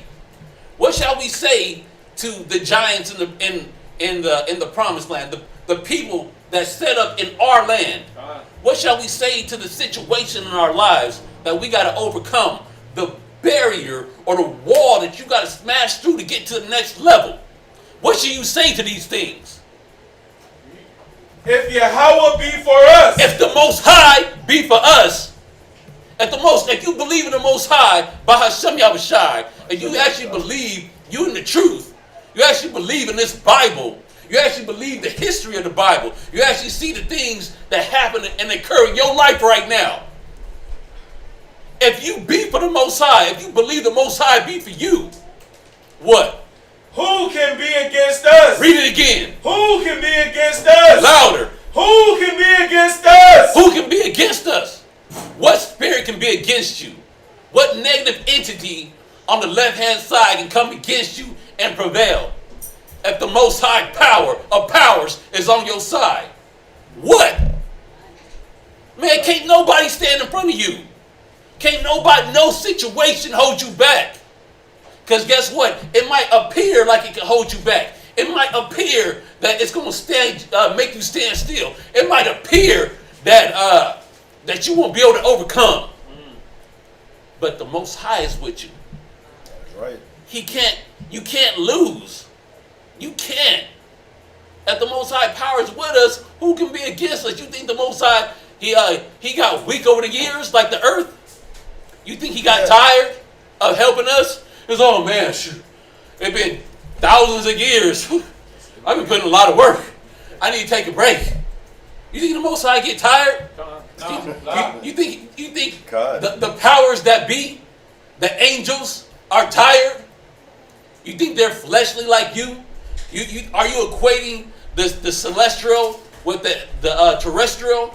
Oh well, I get tired, so angels might get tired. I get slothful, so the Most High and the angels might get slothful. Nah, they work on a whole nother level than us. That's right. If the Most High is for you, who can be against you? The Promised Land is nothing. The Promised Land was nothing. It's just a stepping stone. Look, the Promised Land wasn't the end all be all, because we're supposed to have the world. That's right. Think about it. The Promised Land was just supposed to be the capital of the world. We're supposed to have the world. We're supposed to have the rulership, power, and authority over all the earth. The heavens and the earth. The Most High was giving it to us. But the Promised Land, Israel, was just the focal point for us to set up. We're supposed to have power over the world. That's right. Come on. The Most High, he wasn't thinking small for us. He wanted us to take these little steps and have faith in him the whole time during the wilderness, proving us. He wanted to have a little faith in him, just so that he can give us the world. He wanted to give it to us. He said it was his good pleasure to give us the kingdom. You got to think about it. Think about the past. Learn from the past. Think about what you've been through in your life before the truth. Think about what you've been through in your life as you've been navigating yourself. You've been navigating through the truth. Think about what you would have been through if you didn't have the truth. Think about what your life would be like without the truth. Don't be like, oh yeah, I'll be able to wear this and do all this. Nah, just look at how people are suffering. And that would have been you. That would have been you. That'd have been us. Yeah. We can't say you. It's us. It's all of us. We're a nation. That's right. And I'm sorry. Also too, man. One thing too, because we're talking about like moments, right? We can't be scared of the moment. Yes, like the moments be holding like a lot of weight. Couple things to understand, man. Like you can't stop the moment from happening. The Most High is the one that's going to bring forth the moment, but you can't be scared when he brings forth the moment. You can't be scared from when the Most High does bring forth certain things. Right. You know what I'm saying? Because some people are, let's keep it real, some people are scared of the moment. You know, good analogy to use is like sports. Shot clock is running down. You gonna be able to take the game on a shot. Some people don't want to take the game on a shot because they're scared of the moment. They don't want to miss the shot, and then it's like, nigga, you suck. But if you make the shot, it's like you get all the glory, right? But it's the same with us. Like, we can't be scared of the moment. You got to take the shot. When the moment comes, you got to do what it is that the Most High wants you to do, what He expects. You can't be scared to take that step, because if you're scared to take the step, then you lost. At least you would feel better if you took the step, and even if you messed up taking the step, at least you could say, I took the step. Got it. You know what I'm saying? At least you don't go down as like the coward. You don't go down as a coward. Oh man, you was scared to take that shot. You was scared of the moment. You know what I'm saying? How about that? You had your hand up? I was just gonna say, going back to like us seeing the giants in our land. Got it. We let our carnal sight supersede our faith in what we know, like the Most High is there. Like that just kind of went out the window. The existence of the Most High went out the window because of just what we saw. And it always does that. You know what I'm saying? It always. That's why the scripture says it's very important for us to meditate on the Lord day and night. Because what will happen is, even if you're not good at recognizing when the Most High is trying you or about to try you, at least if you're meditating, you'll start to get good at it, or you'll start to realize it, or you'll start to see it. Like, damn, Most High, you're testing me. Rakatha Yahweh. Remember, man, you read about in Acts. That's why it's very important for y'all to read. You'll read about in Acts how after Yahweh Shai died, the disciples, they were suffering. They started getting persecuted for Christ's sake. They were happy as hell. They were like, damn, we're getting persecuted for His sake. When's the last time you were getting persecution for the truth? And you was like, man, Rakatha Yahweh. Doing something right. Hell nah, we're almost 50%, 70%, never like that. Not until you talk to a brother or a sister and they're like, oh yeah, you're just going through this because of the truth. And then it kind of like eases your mind because now you understand what's happening. Yeah, man. So go to that second Maccabees real quick, because just on a point that I just made too. We looked at the giants, and the side of the giants made us crap our pants. Read 15 and 21. Second Maccabees chapter 15 and verse 21. Because we forgot about this right here. Go ahead. Maccabees, seeing the coming of the multitude and the diverse preparations of armor, and the fierceness of the beast, stretched out his hands toward heaven, and called upon the Lord that worketh wonders, knowing that victory cometh not by arms. See, look, victory don't come from arms.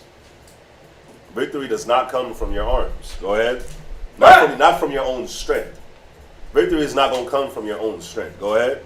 But even as it seemeth good to Him, He giveth it to such as are worthy. Yeah, man. Victory is not going to come by your own strength. It comes by whoever the Most High finds worthy. That's what it is. Now, when we go back to the situation that we're in, go back to Numbers.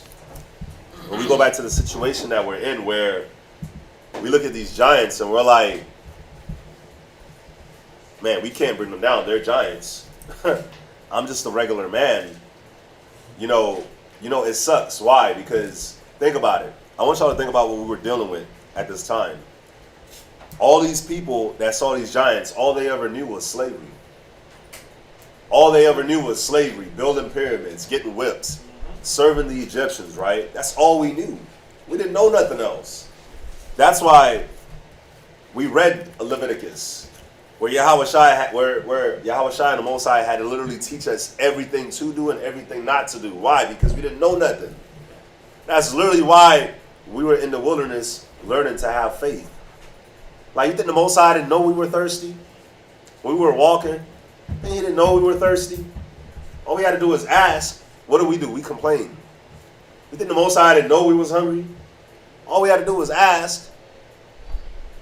If we wanted like a certain thing to eat, all we had to do was ask. You think he didn't know? All we had to do was ask. But what do? We complain. Right? All we had to do was have faith when it came to these giants, right? We seen everything. It's not like the chariot was like just somehow like just disappeared. Don't forget, like it was still there. The same chariot that was always there, that you knew that even though you couldn't see Yahushai, you knew that he was in there, and you knew that the angels was there. You knew what was up.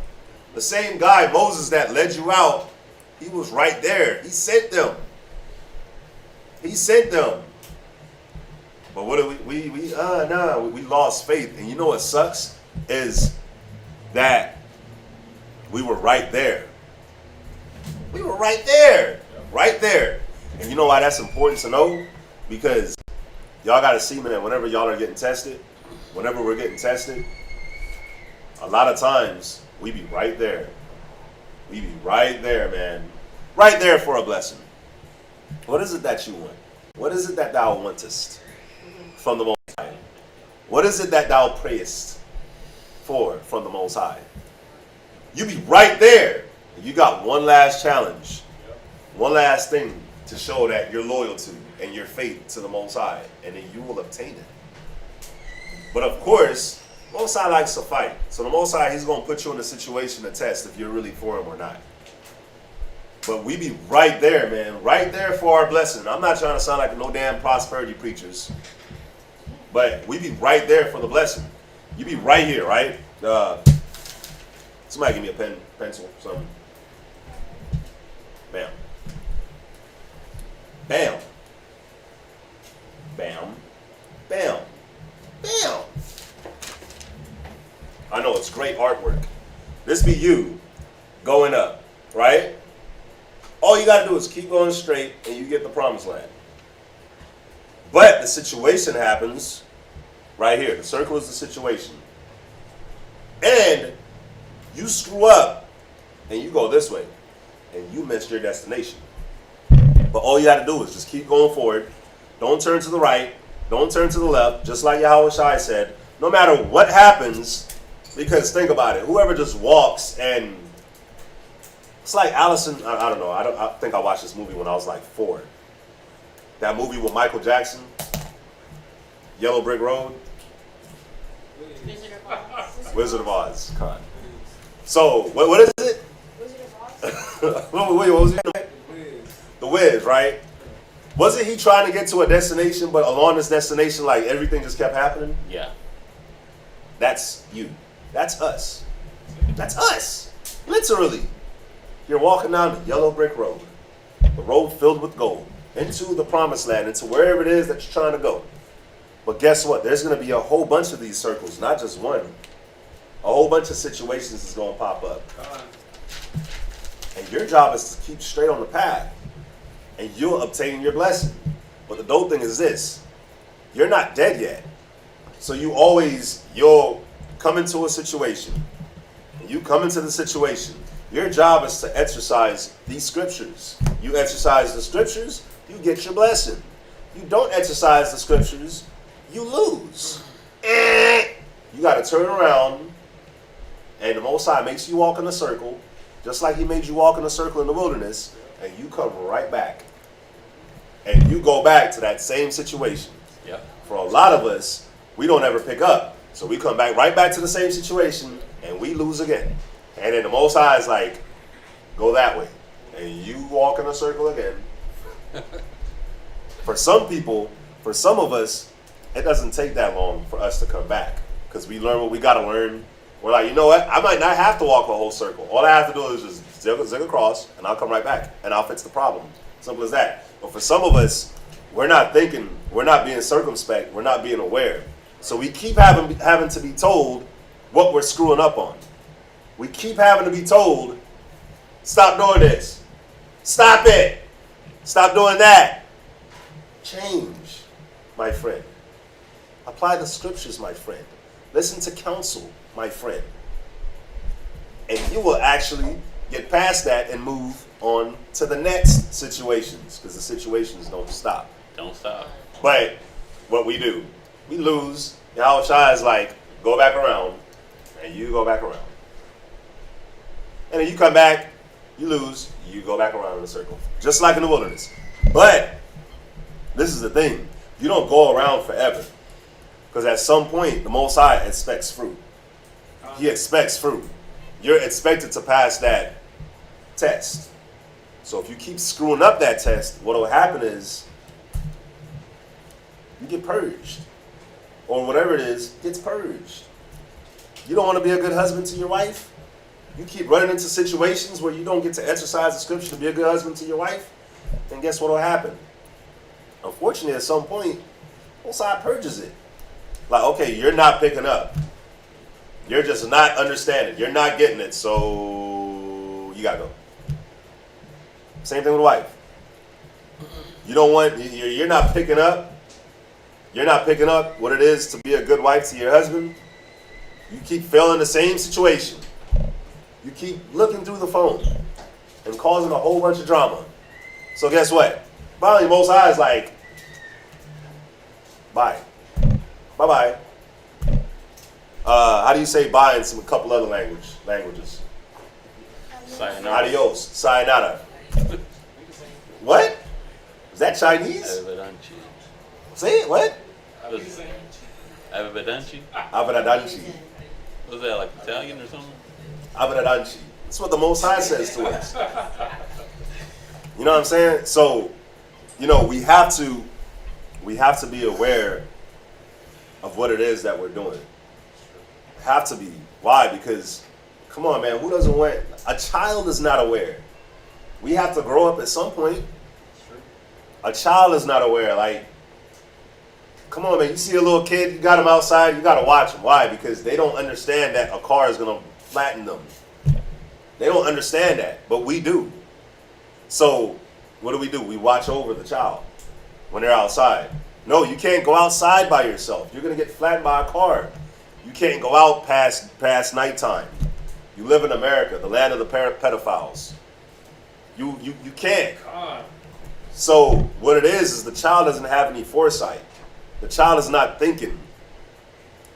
So what is it with us? We're not thinking. So when we come to the situation, we're not thinking. We come and we just, everything is face value. Everything is just carnal. These dudes is tall as hell. They probably got some muscles. All this and that. Great shields, all that, right? Long swords. I don't want to get cut by that. And we just look at that and we totally forget, man. We stop thinking like, damn, the Most High got our backs. But you can see your blessing. You can see your promised land. You just got to get these assholes out. And what happens? The carnal mind screwed us. Let's go back. I know we were here for a while. One thing, just from what you were saying, like the carnal aspect of looking at these men, these giants in the land. The tripped out part about that is they were scared of them, but they weren't scared of Moses.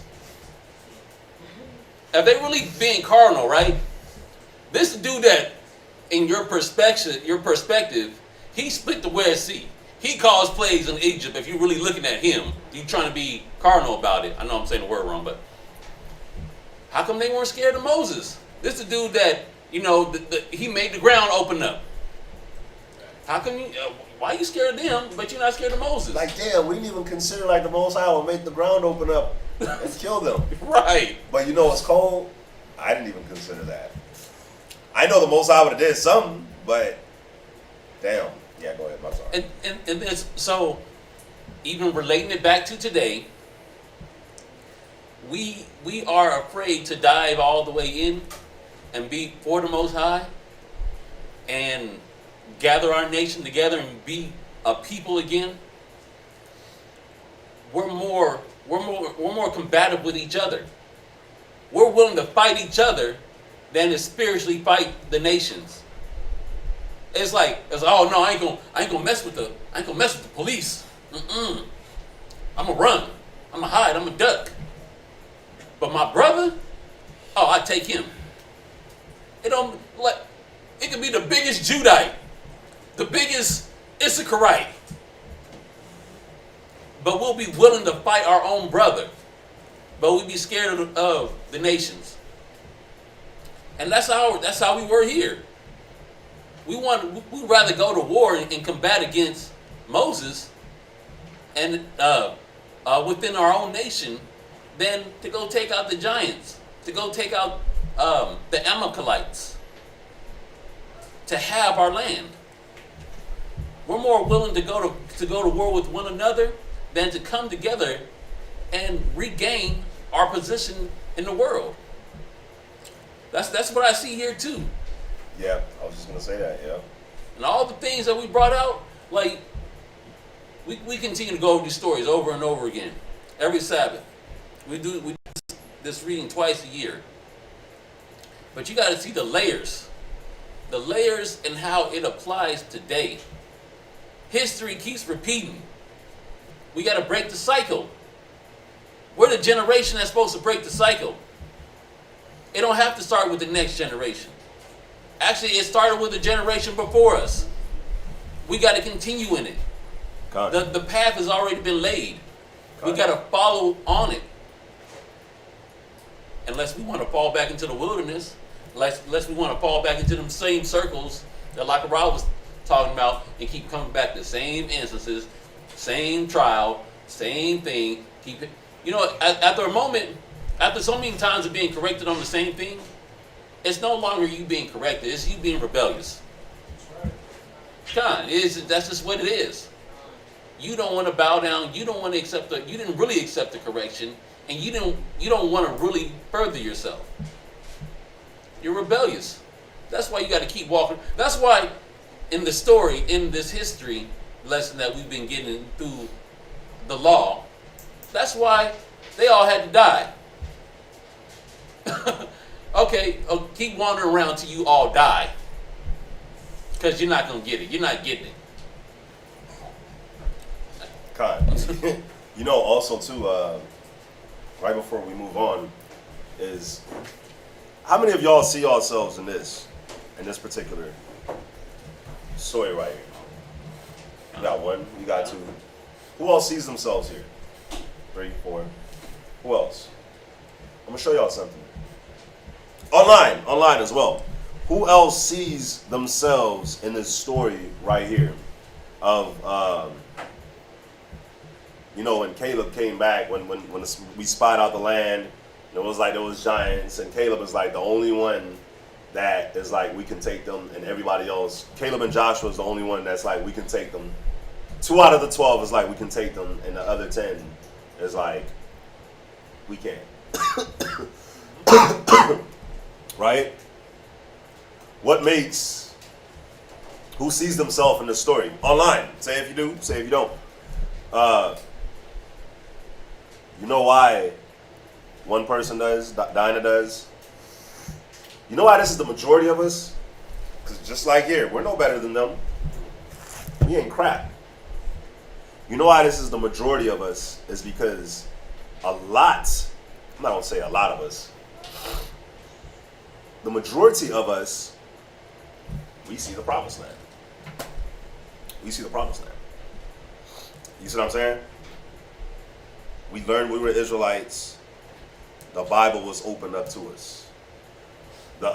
Everything, the secrets was revealed. Everything. You know what I'm saying? And we see it. But just like here, we saw it and we were right there. We saw these giants, and instead of and we got fearful. We forgot everything that the Most High did, right? And we ended up not having faith, right? Now, I'm saying all this to say we see the promised land, we see what's happening here in America, and McGunn, wash your face. Go wash your face. And we see everything that happens here in America. We see everything. We see the outcome, all that, right? But we don't apply nothing. We don't apply the Bible. We don't keep the faith. We don't dive in. We don't listen to counsel. We're rebellious as hell. We're contentious as hell. We just, and don't get me wrong, I know we're not perfect, but we don't, it's like we don't appreciate what it is that the Most High has given us. Just like they didn't appreciate it. You know what I'm saying? So the same way that they looked and they saw the giants and they were like, all the million excuses why they couldn't go and take down the giants is the same way we have all the million excuses why we can't do what the Most High called us to do. You know what I'm saying? Why we can't listen to counsel. The same way they didn't want to listen to Moses. It's the same way we don't like to listen to counsel. You see what I'm saying? The same way we were fearful to take certain steps, it's the same way they were fearful to take certain steps. But the blessing is right there.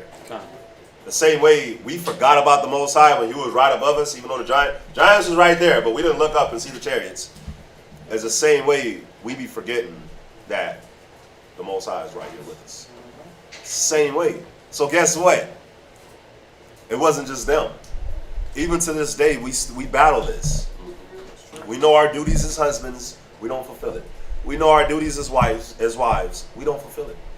We know our duties as kids, we don't listen to our parents. Yep. Right? Yep. All that comes into play when it comes to this. Sis?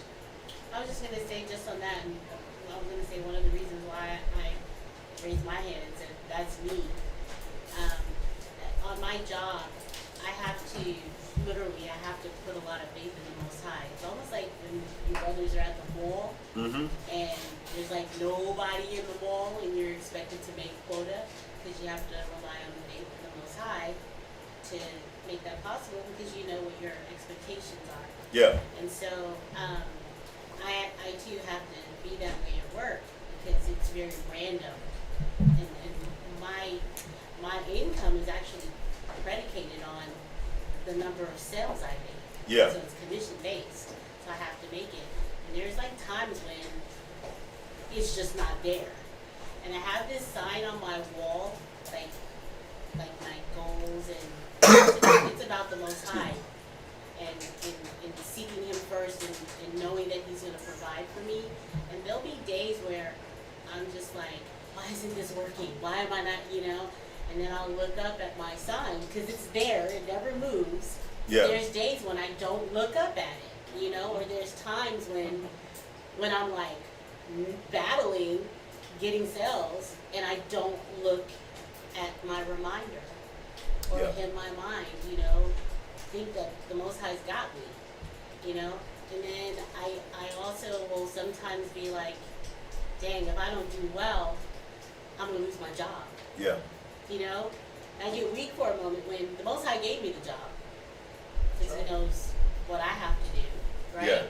And, I just got to keep putting faith and keep that faith in Him that He's going to provide.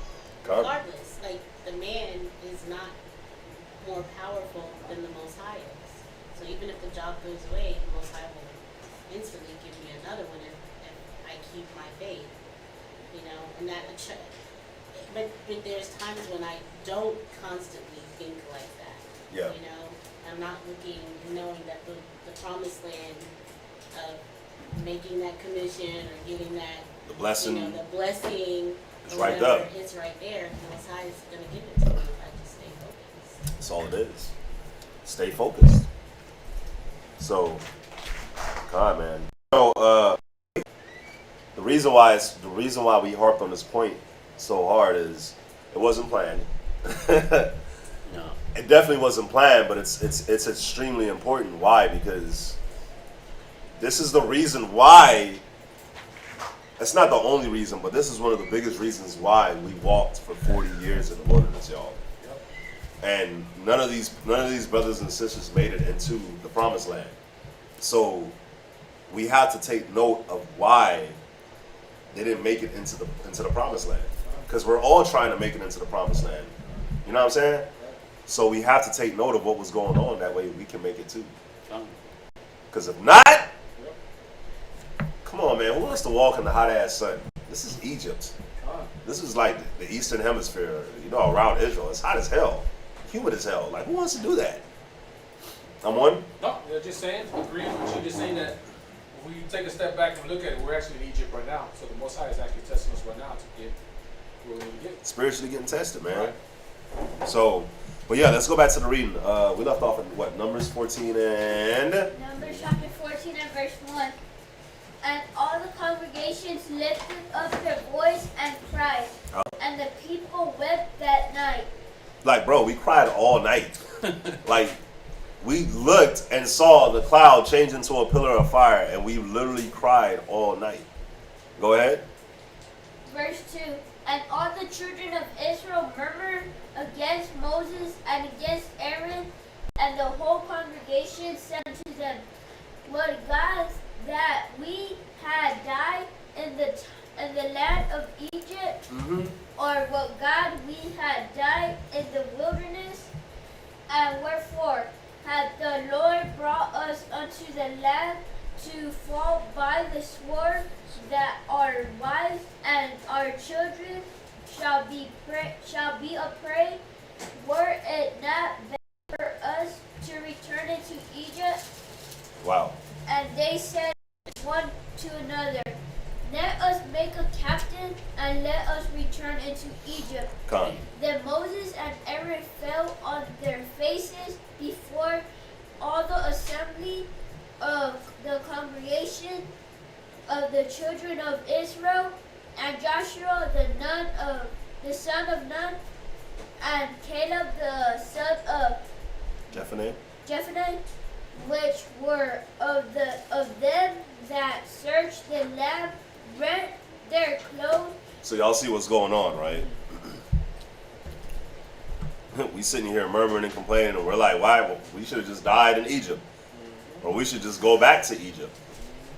It shows like, why go back to Egypt? Why not just go to another land? Why go back to slavery?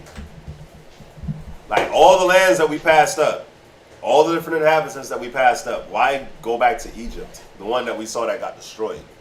Why not go to another land? Well, see, we wanted to go back to Egypt because that was literally all we know. We didn't know nothing else. And it's the same damn thing right now. We don't know nothing else but America. We can't fathom nothing else but America. The way we walk, talk, dress, eat, everything is America. And that's why you see a lot of our brothers and sisters, a lot of our family members, you tell them about the truth, and they don't want to give the truth a chance. They don't want to taste and see that the Lord is good. Why? Because they're comfortable in America. Yeah. They're comfortable. You know, they don't want that change. And that's why a lot of brothers and sisters that come into the truth, they battle with it because all they know is America and everything that America has done and the way America molded them. They don't know nothing else. So they don't want nothing else. Go ahead, Elijah. Verse 7.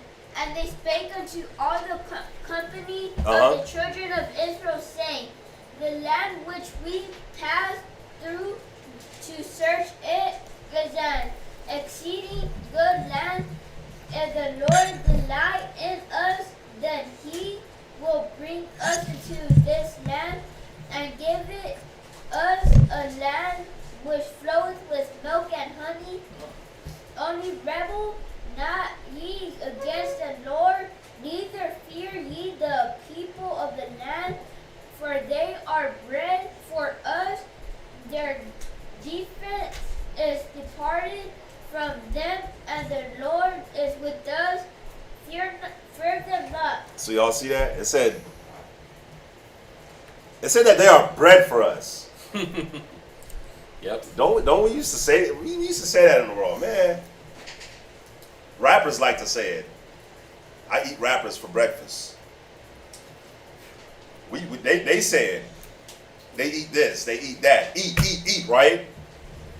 Especially when it comes to like a enemy or opposition. We say we eat them. I'll eat you alive. Yep. I'll eat you. Y'all got to see, Thawan was saying it yesterday, man, how this book was written by Israelites. How do Israelites talk? Yep. This is how we talk. White man don't talk like that. My man don't talk like that. But we talk like that. Like, we can eat these guys, man. You know what I'm saying? And that's what we were saying. We'll eat them up. It says that their defense is departed from them. And this is one thing that Caleb saw. How come nobody else said that their defenses was depart from them? The only person that said that noticed why we could take them down was Caleb. He said their defenses departed from them. It didn't mean like they didn't have their swords and shield. What it meant was they're big ass giants living in their comfortable land. They feel like they can't be touched. So they're not on their P's and Q's. You see what I'm saying? Yeah. Like, y'all came in, grabbed some stuff, walked out. They don't care. They're like, you're a giant. I'm a giant. You're nothing. You ain't gonna even try. So naturally, they're like, I'm good. They're not thinking that they can be touched. Their defense is gone. They're not on guard for anything.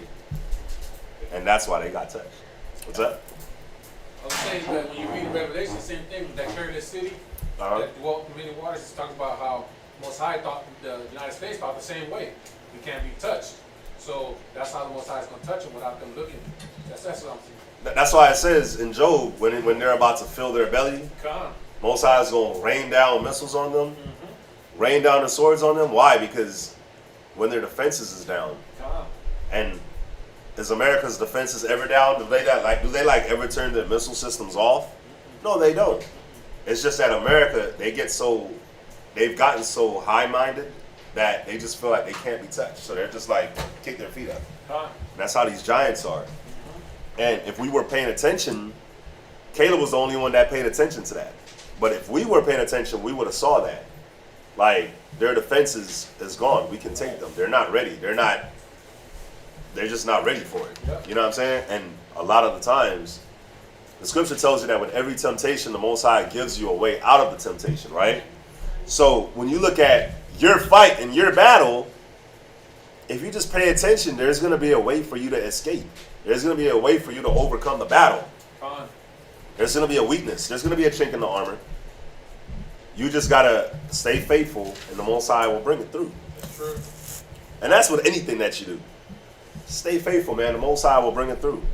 Go ahead. Verse 12. I will smite them with the pestilence and No, you're at verse 10. Verse 10. But all the congregation they stoned them with stones, and the glory of the Lord appeared in the tabernacle of the congregation before all the children of Israel. So we were about to stone these guys with stones. Moses, Aaron, Caleb, Joshua. We were about to stone them with stones. And the glory of the Lord appeared onto the tabernacle. Now, if y'all remember how the glory of the Lord appears on the tabernacle, the chariot is always around. The chariot will go over the tabernacle, come down and sit right above the tabernacle. And then Yahweh Shai, he will appear in the tabernacle. We know that. We knew this. So we sitting here, we murmuring and complaining, and the chariot is obviously right there. So now the chariot moves and comes over the tabernacle and descends on the tabernacle, and Boss Man is now here. And I guarantee you, everybody shut up. I guarantee you, everybody was quiet then. Oh crap, man, we done messed up, man. He's here. Crap, damn it to you 12 leaders that was supposed to be leading us in. Damn it. Crap, here we go. Let's read on and see what Yahweh Shai said. They knew they messed up. Go ahead. Verse 11. And the Lord said unto Moses, how long will this people provoke me? And how long will it be ere they believe me? For all the signs which I have shewed among them. All the signs the Most High showed amongst us, and we still don't believe. Again, when you read this, you got to think about your life now. All the signs the Most High gave you, and you still don't believe. Remember, John 3:16, right? Somebody quote it. I know somebody can quote that off the top of their head. Who can quote that off the top of their head? John 3:16. Where you Christians at? Where are the Christians at? Calling all Christians. John 3:16 lovers, where you at? It says that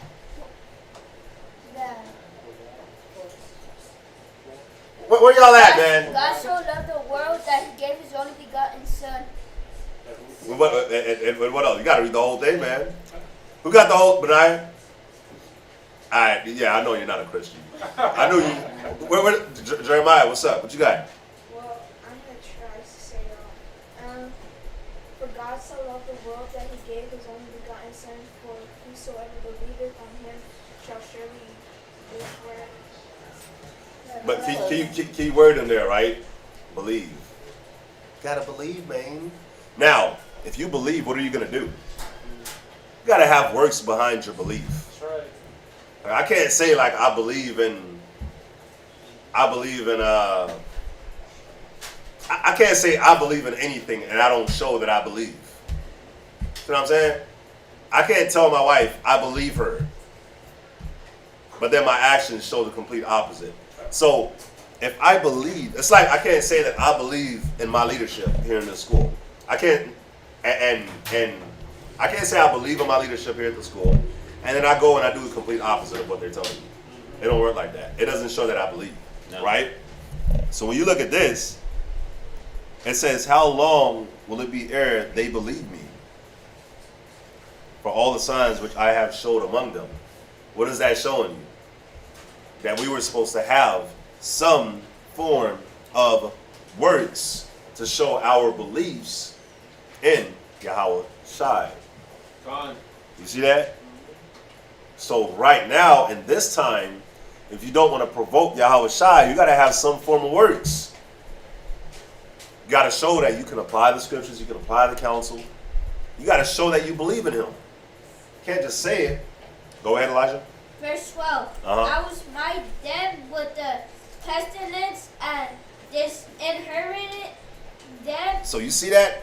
Yahweh Shai, like, I'm going to smite y'all with pestilence and I'm going to disinherit y'all. We almost got disinherited, y'all.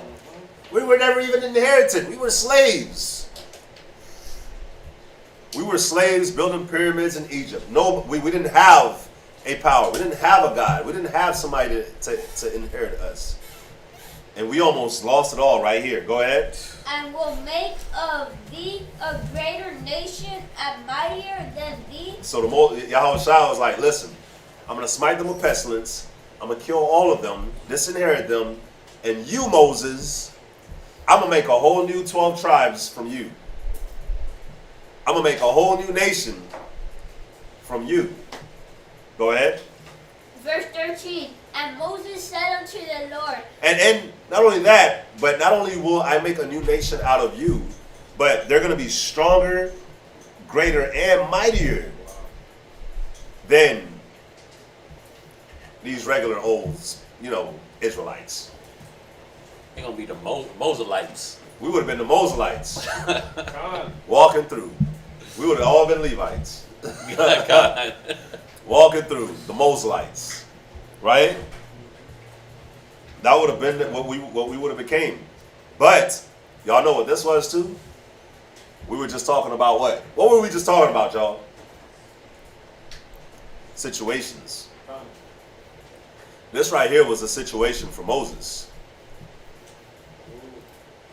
See them situations, they be popping up, man. Mm-hmm. This was a situation. So what's up, Moses? They tripping out.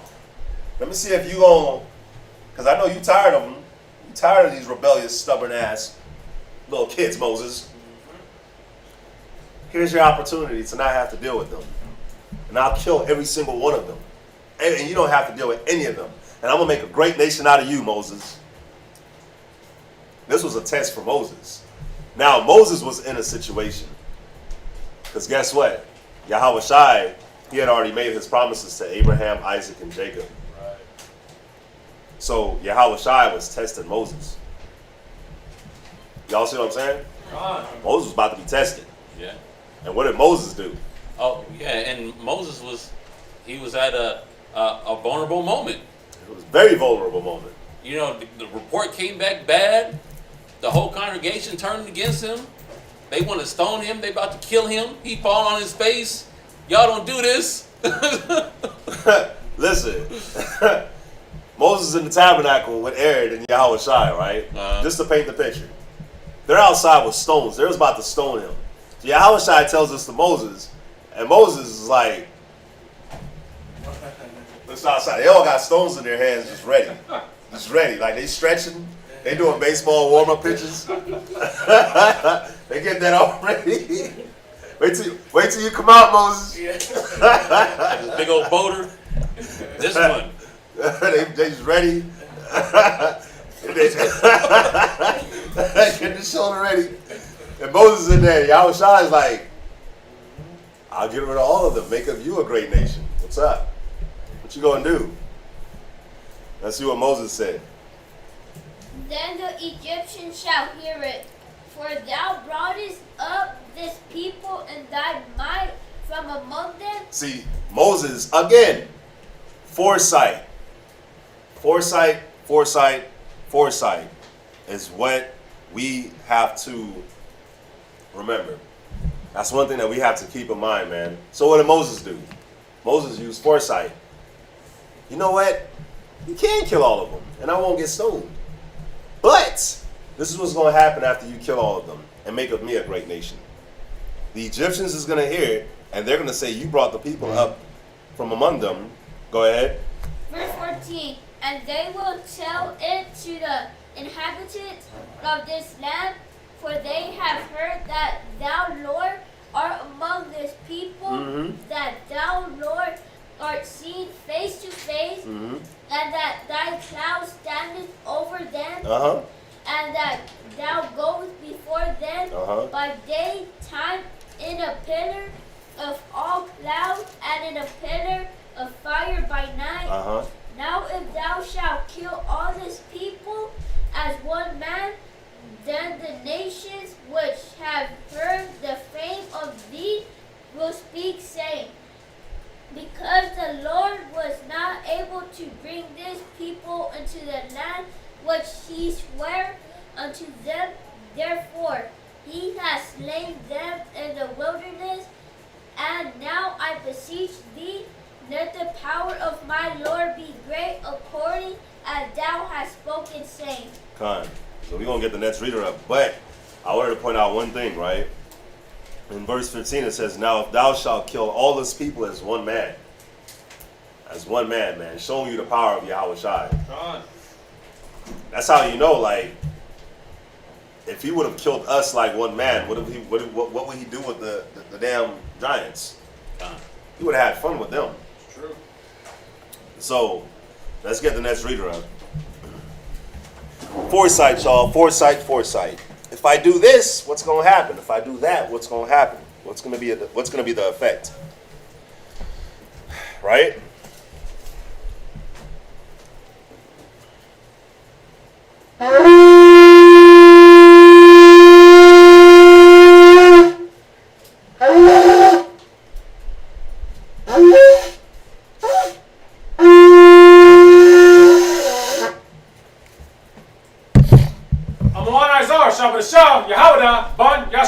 Amon Izar, Shabbat Shah, Yahuda, Ban Yashar'Allah, Menavizra, Imajim, Barak.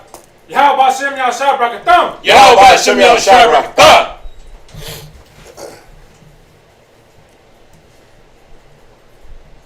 I told y'all, man, this is a great reading. Yes, sir. Yes, sir.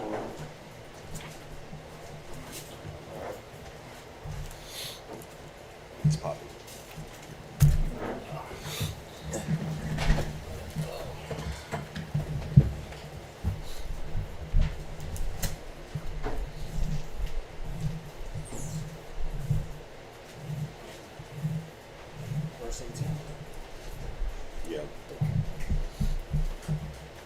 Numbers chapter 14 and verse 18. The Most High is long-suffering and of great mercy, forgiving iniquity and transgression, and by no means clearing the guilty, visiting the iniquity of the fathers upon the children unto the third and fourth generation. Pardon, I beseech thee, the iniquities of this people according unto the greatness of thy mercy, and as thou hast forgiven this people from Egypt even unto now. And the Lord said, I have pardoned according to thy word. Go to Real quick, somebody give me Joshua chapter 6 and verse 26. Joshua chapter 6 and verse 26.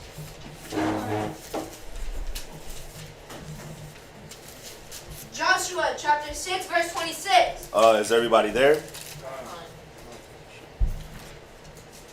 And Joshua adjured them at that time, saying, Cursed be the man before the Lord, that riseth up and buildeth this city Jericho. Jericho. So cursed be the man that riseth up and buildeth the city Jericho, right? So remember, we had destroyed that city Jericho, right? In this time, we destroyed Jericho. And Jericho was wicked as hell. This is the story where we walked around. Oh, I was trying to make sure we weren't going to read it. This is a story where we walked around and then we blew the horns and then the walls of Jericho fell and then we destroyed Jericho, right? And right here, Joshua is saying, Curses the man before the Lord that riseth up and buildeth the city Jericho. Go ahead.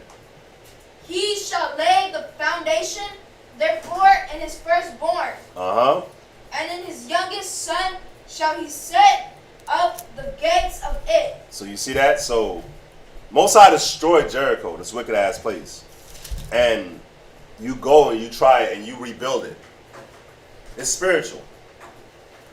What it's showing is the way of Jericho, the way they were moving in this time in the land of Jericho.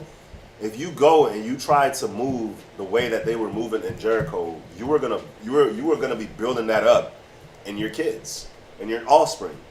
So that's why when you read back in here in verse 18, Numbers 14 and 18, it says that the Most High is going to be visiting the iniquity of the fathers upon the children, upon the third and the fourth generation. You got to see, man, when we come out of the mindset of America, we found out we're Israelites, but we want to hold on to the mindset of America that the Most High is destroying. What are you doing?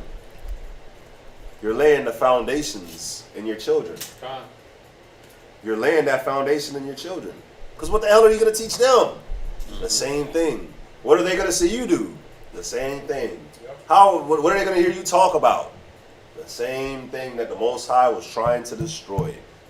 The same dress code, the same way a husband and wife deal, which was the American way, and Yahweh Shai is trying to teach us his way.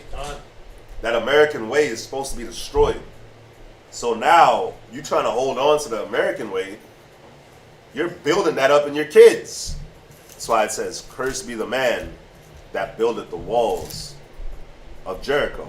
He shall lay the foundation thereof in his firstborn. So your kid, your firstborn child, is going to see the way you move. And your firstborn child was supposed to be what? A firstborn is it's your strength. So your strength is going to be cursed. So now, you don't want to let go of the ways of America that Yahweh Shai destroyed. It's in you. You're going to lay that in your kids. So the foundation is going to be laid in your firstborn, and his youngest son shall set up the gates of it. Your youngest son is going to defend it. He's going to stand for it. So y'all see that? Let's go back to Numbers. You can read where you left off at. Numbers chapter 14, verse 21. But as truly as I live, all the earth shall be filled with the glory of the Lord. Because all those men which have seen my glory and my miracles, which I did in Egypt and in the wilderness, and have tempted me now these 10 times, and have not hearkened unto my voice. Surely they shall not see the land which I swear unto their fathers, neither shall any of them that provoke me see it. See that? So this is the end results of us murmuring and complaining and not having faith about the land. Go ahead. But my servant Caleb, because he had another spirit with him, and had followed me fully, him will I bring into the land whereinto he went, and his seed shall possess it. Well, you know what's whack? Is the Most High likes to bless the unity, right? So because there was no unity, it's like, now Caleb, he's going to see the land, but he has to wait till everybody dies just so he can go see the land. And that's how it be. A lot of times, the Most High wants to give a blessing on a school, on a camp, on a body, on a congregation, and one person will cause the blessing to be withheld. And now you got to wait for this one person to get right for the whole body to get the blessing. It's the same thing in the families. You'll have a husband or you'll have a wife that won't get right. So what does that do? That hinders the blessing of the whole family.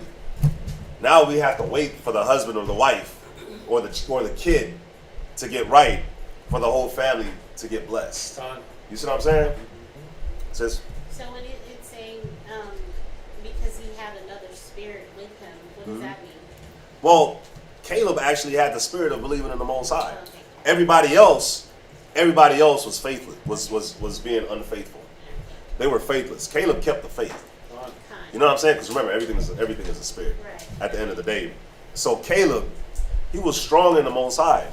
So he's gonna see the land. He's gonna get the blessing, but now he gotta wait 40 years. He's not gonna go in by himself. Right. Now instead of all of them being able to go in, they were supposed to be going in right then and there, right? Mm-hmm. But now, because of everybody else, he's still gonna get the blessing, him and Joshua, but now they gotta wait 40 years. Guess what? They had to walk around 40 years just like everybody else. It's just that they didn't die yet. Mm-hmm. Walk around 40 years and not complain. Yeah. Mm-hmm. So not only that, good point. They had to walk around 40 years and not complain and not murmur like, damn, like I gotta wait on y'all. Yep. Y'all were faithless.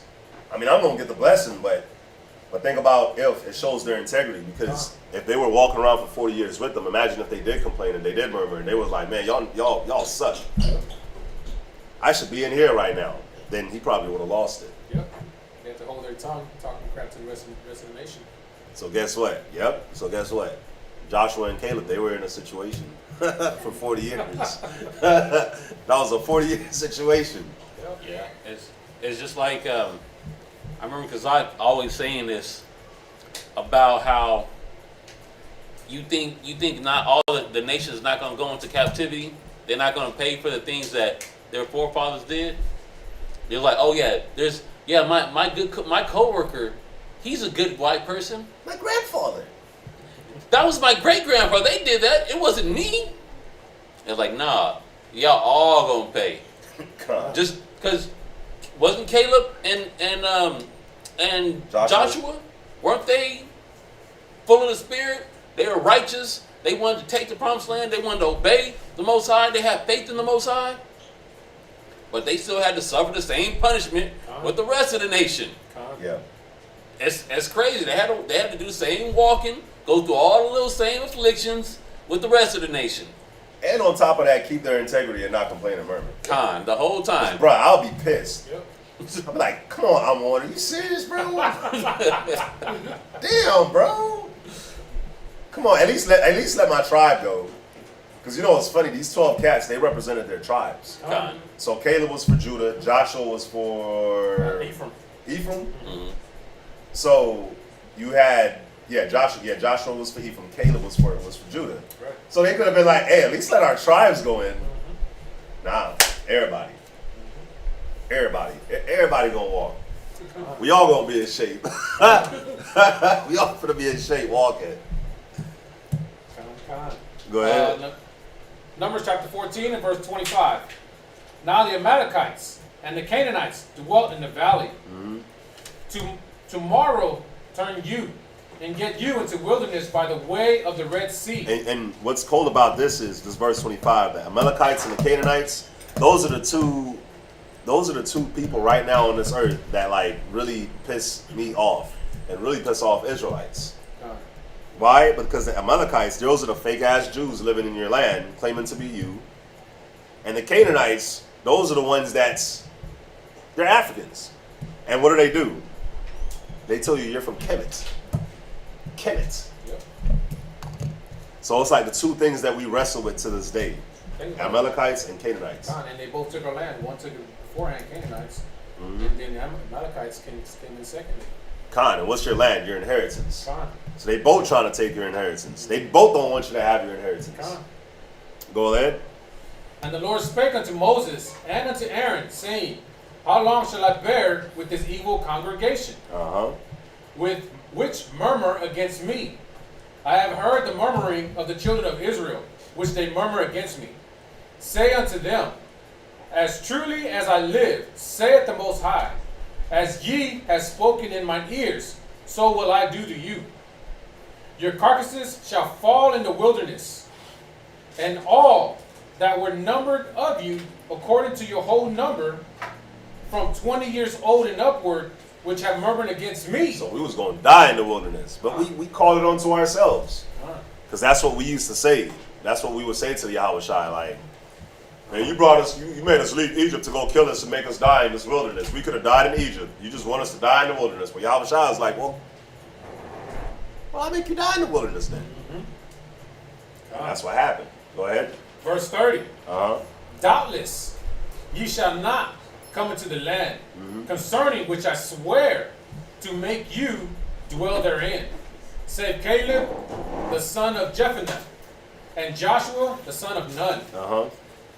But your little ones, which ye said should be a prey, them will I bring in, and they shall know the land which ye have despised. And you know, it's very important, man, for us to remember that if say the wilderness came right now, we got to remember, man, only 2 people from that generation made it into the inheritance.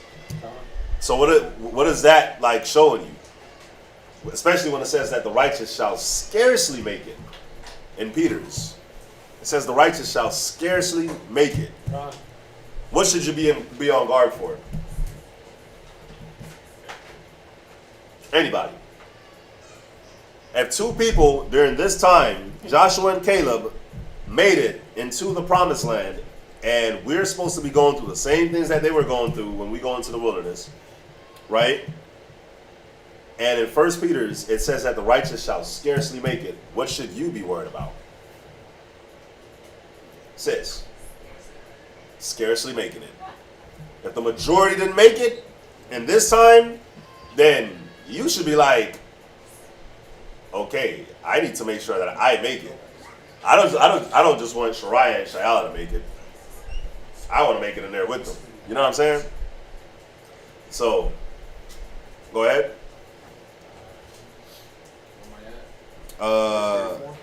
Yes, sir. Verse 34. No, verse 31. No, verse 32, my bad. Verse 32. Yeah. But as for you, your carcasses, they shall fall in the wilderness. And your children shall wander in the wilderness 40 years, and bear your whoredoms, until your carcasses be wasted in the wilderness. You see that? So your children, instead of your children being in the promised land and enjoying some big grapes, right? And living great, now your children, they have to bear your whoredoms. Read that part again. Verse 33. Please, yes, go ahead. Your children shall wander in the wilderness 40 years. And bear your whoredoms. And do what? Bear your whoredoms. So, when we do this, man, we're not just doing it for ourselves. Because guess what?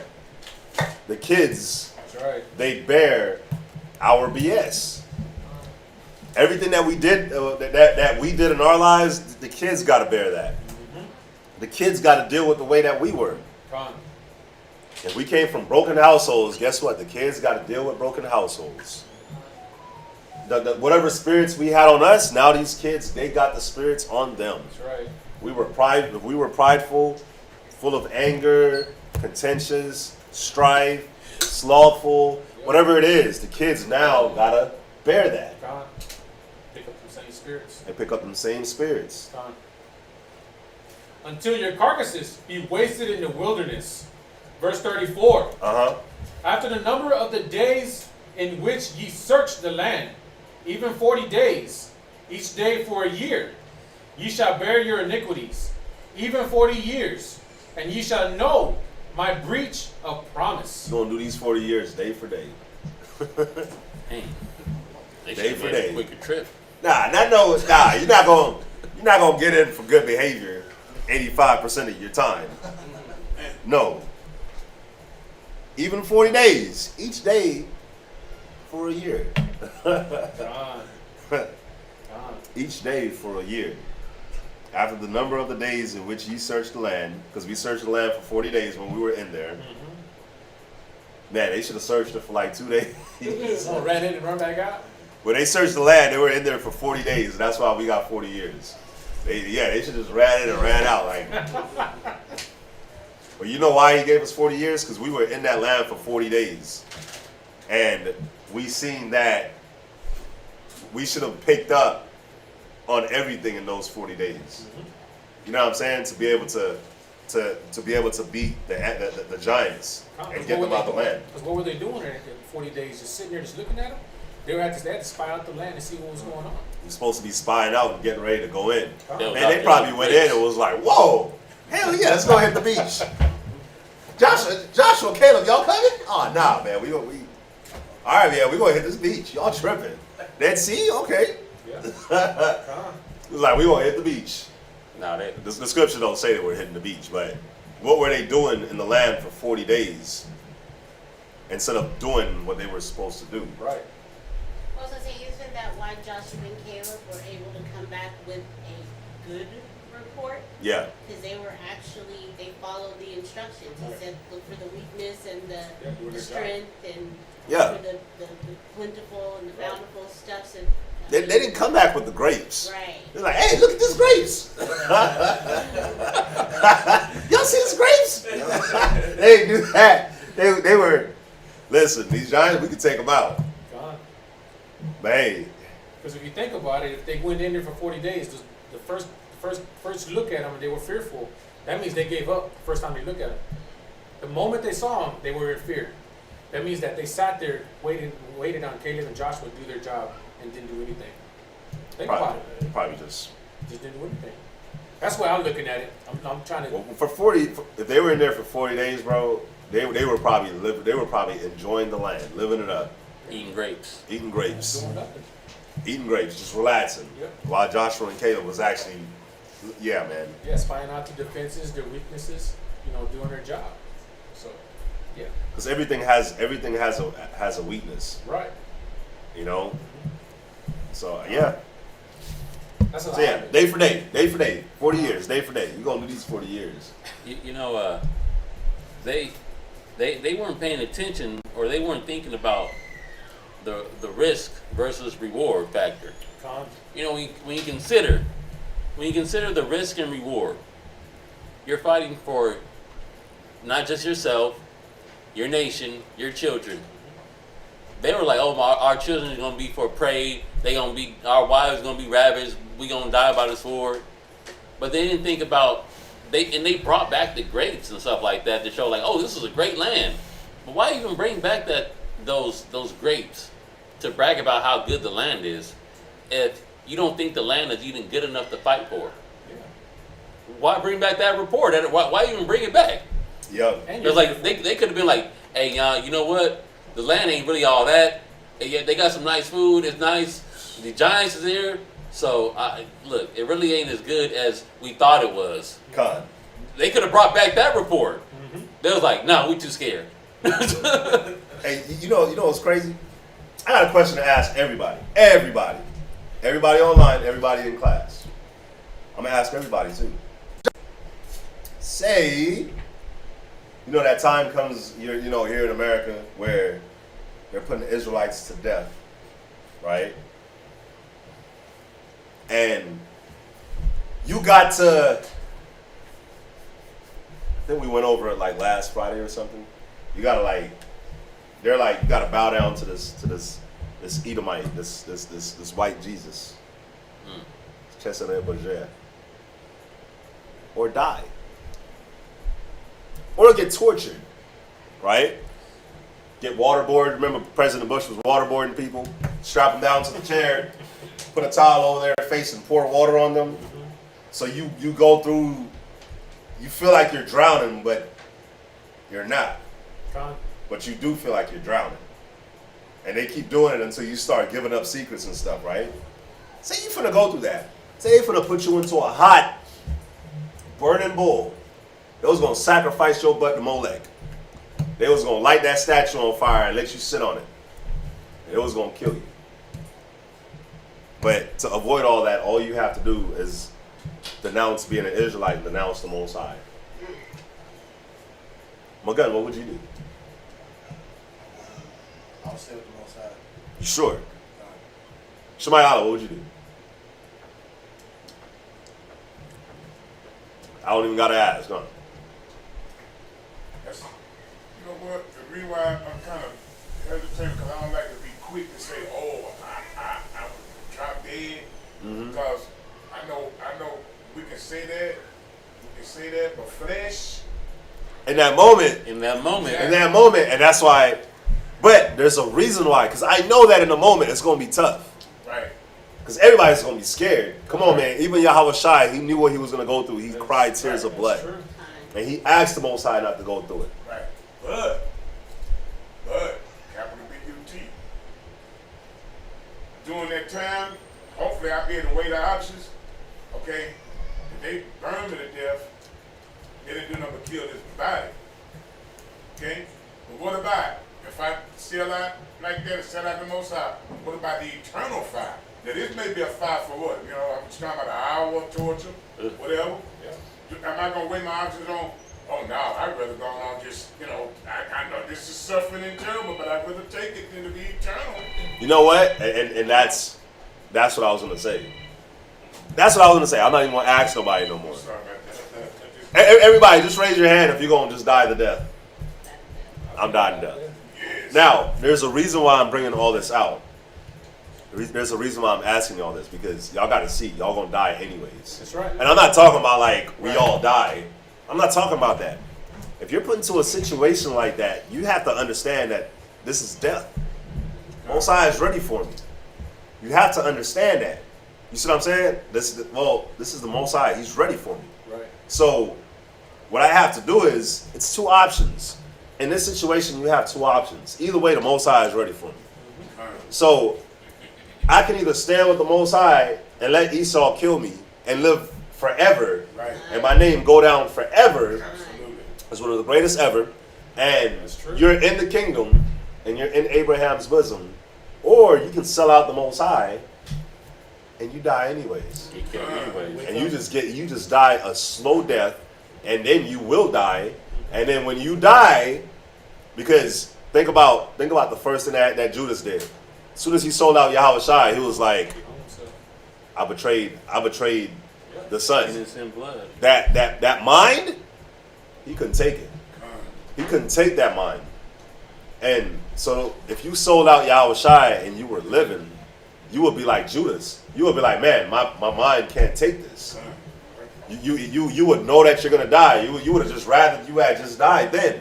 But the cold part is that you would just die a slow death, knowing that you're gonna die at some point, and you already know you're not gonna make it to heaven, and you're just gonna die a slow death. Most High might not make it slow, and then when you die, you go to hell. So either way, you're gonna die. It's like, what are you gonna choose? So when you look at what we just went through, these men, they still died. They were in that situation. Yeah. It's very simple. You either die from the giants. If you feel like you're gonna die from the giants, you think you're gonna die from the giants. Okay, cool. You might die from the giants, or I'm gonna kill you. It's the Most High putting you in that situation, though. Most High got you in a situation. He's the one that put the giants there. He's putting you there. So you could either have faith in the Most High, go against the giants. Yep. And even though your mind's telling you that you're going to die, you might not. Or I'm going to kill you. It's very simple. So your faith comes in on 100. But when I kill you, I'm not just going to kill you right away. I'm going to make it seem like I'm going to kill you right away with Moses, because I'm going to test him. But I'm going to kill you slowly. You're going to walk 40 years and then die. So either way, you lost. Either way, it was a lose-lose situation. So if you're in a lose-lose situation, you always have to choose the side of the Most High, because either way, you're going to lose. Who you want to lose for? The Most High or Yahweh Shai? I'm sorry, not the Most High or Yahweh Shai. You want to lose for the Most High and Yahweh Shai, or you want to lose for your carnality? What do you want? Oh, what's up? No, I'm just saying that's why that's the reason why I said what I said, that the flesh Yeah. at the time may be, but the soul See, I'm supposed to be thinking about the soul, not this garbage here. Yeah. Okay? Because this is garbage right here, man. I'm telling you. Con. It is, bro. Bottom line. Because if it wasn't, my back wouldn't be killing me, my knees wouldn't be aching, all that good stuff. You see what I'm saying? Con. The soul ain't aching and hurting like that, though. Yeah. You see, the soul is growing every day, getting strong every day. Yep. So that choice right there is I gotta say, you know what? Yeah, I'm suffering, I gotta go through this, but guess what? The crown waiting. That's right. So die. And I love what you just said. You're gonna die anyhow. You gonna die anyway. Yep. So listen, man, if they ever line us up, that's what I'm gonna be shouting to everybody. Bruh, you gonna die anyways. But go ahead, be strong. You're gonna die anyways. You're gonna die, bro. They're still going to kill you. Oh, boy. For those online, you're gonna die. Absolutely. Choose life, bro. Even though you're gonna die, choose life. Elijah. Be strong. Be strong, all right? That's deep, man. That's so true. Elijah, you better not leave us, bro. Now's not the time, Elijah. Take it like a man. As long as like a man. Hey, real talk. Hey, it's going to be rough, though, man, because Hey, Yes, it is. I don't But- think it'd be that easy though. I think it'd be more rough than that. It's gonna be Because rough. Your weaknesses are your children. and that's what I be thinking about, like, damn, like, what if they take the kids? Yeah. But imagine the Most High, imagine what Abraham had to do. Yep. Yeah. Most High was like, you kill him. Yeah. Yep. And the little head thing, you kill him. Right. How many of y'all got the balls to lift a knife up to your child? Thank you. Wow. Con. See? Wow. Con, especially like when you're 99, or I'm sorry, I don't remember how old Abraham was at this time. It slipped my mind, but you were old, Yeah. and this is like the son, the heir to the promise. What the hell, you gonna do it? Don't answer that. Don't answer that. But yeah, the kid's definitely gonna be the weakness. But guess what? It's just like we were saying. See, Abraham was gonna lose him anyways. Yep. Mm-hmm. So he's walking, he's wrestling with his mind. But at the end of the day, he would have been like, "Bro, you're dead. I have no choice. It's either I kill you or he's gonna kill you." So, bruh, I gotta listen to the Most High, because if I don't do this, then you might live now, but you're only gonna bring forth death. That's right. You see what I'm saying? But if I do this now, then what's gonna come forth is life. Sometimes you have to have death to bring forth life. I always talk about it like you have to have, when a wildfire comes and burns down a whole bunch of crap, a whole bunch of forest, everything's dying, burning alive, that land is fertile as hell now. Right. When the magma flows from a volcano and burnt up all the Hamites that was over there, that land is super fertile now.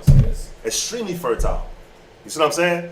And it brings forth life, like, abundantly. Sis? It's like in the Apocrypha, that story of the mother having to watch her sister Right. burn, and then she got killed. Exactly. And she was telling like, hey, Maccabees. just do it, because we're going to be with the Father. Just thug it out. Nah, don't thug it out. Just keep your faith in the Most High. That's it. You know, so yeah, man, I just wanted to talk about that because, you know, if a situation ever comes, because that's something I always think about. Like, dang, like, but one thing we got to remember, it says that the prophets, they were very joyful to be found worthy to suffer Christ's persecution. So if you're ever put in a situation like that where they want to torture you or torment you, that means that, I know it sucks thinking about the pain that you might go through, but, you know, or think about what it is, whatever it is that you might go through, but, you know, you have to think like, damn, the Most High has me going through this for him. Right. That means that he gotta mess with me. Con. So you gotta be joyful. You know, sis? I don't know, the scripture that says that our body is dying, the flesh is dying daily. And in Matthew 2, it says that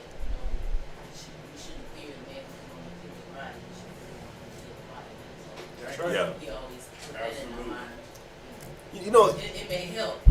you know what's crazy? Y'all gonna hate me for this. Please don't.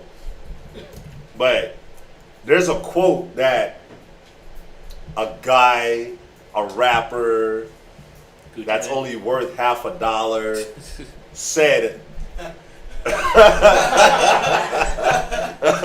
You know, he said something and it always made me think like, damn, is that true? He said death gotta be easy because life is hard. So I was like, he said that, I was like, damn, man. To the Bible. Is that like a quote from the Bible? But always think about it like, damn, life is hard. What if death is actually easy? Don't want to talk too much about death, because I do have a class coming on death, on suicide actually, that I'm gonna do at some point. You know, so, but yeah, I always think about that. You know, so who knows? Maybe our mind, like we went to Wisdom of Solomon 17 and 13, the betraying of the secures. Maybe our minds do play a trick on us, and maybe all that is not as bad as it seems. Maybe you go into shock and you don't feel nothing. You know, when an animal is being eaten, a lot of times when an animal is about to die, they go into shock, and they go into the shock and they don't feel anything. They literally don't feel nothing, and they die. They pass on, but they don't really feel it. You know, I was watching what's it called, get eaten alive, Komodo dragon. It was eating the baby out of the deer's belly, but the deer was still alive. And the dragon, you know, the Komodo dragon, it bites you. So, its parent, the toxins, after a while, after weeks, it destroys the animal. It makes the animal die.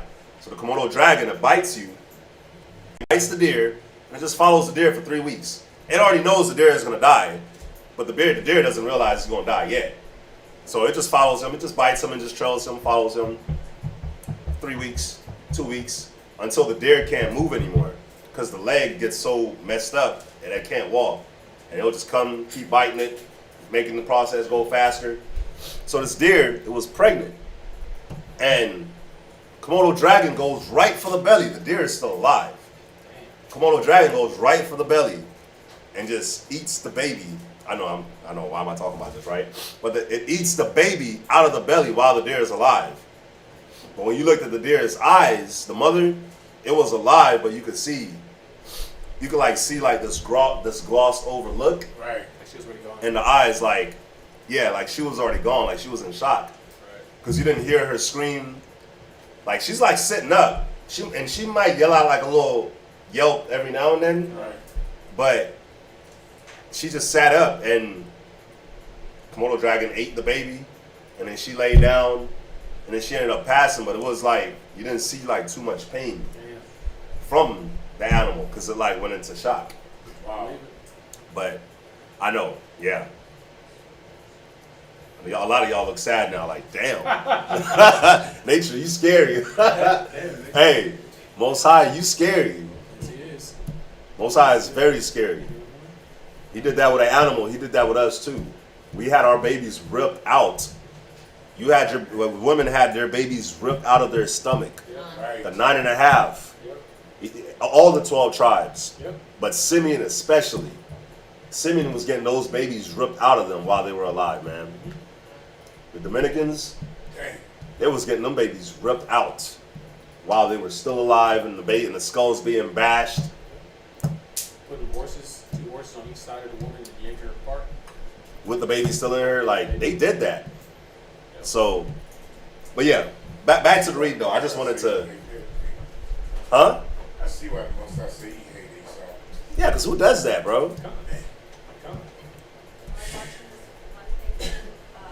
they would do to like women who already had their babies, they would cut off their breasts so the babies would start to death. Yeah. Who thinks of that? God.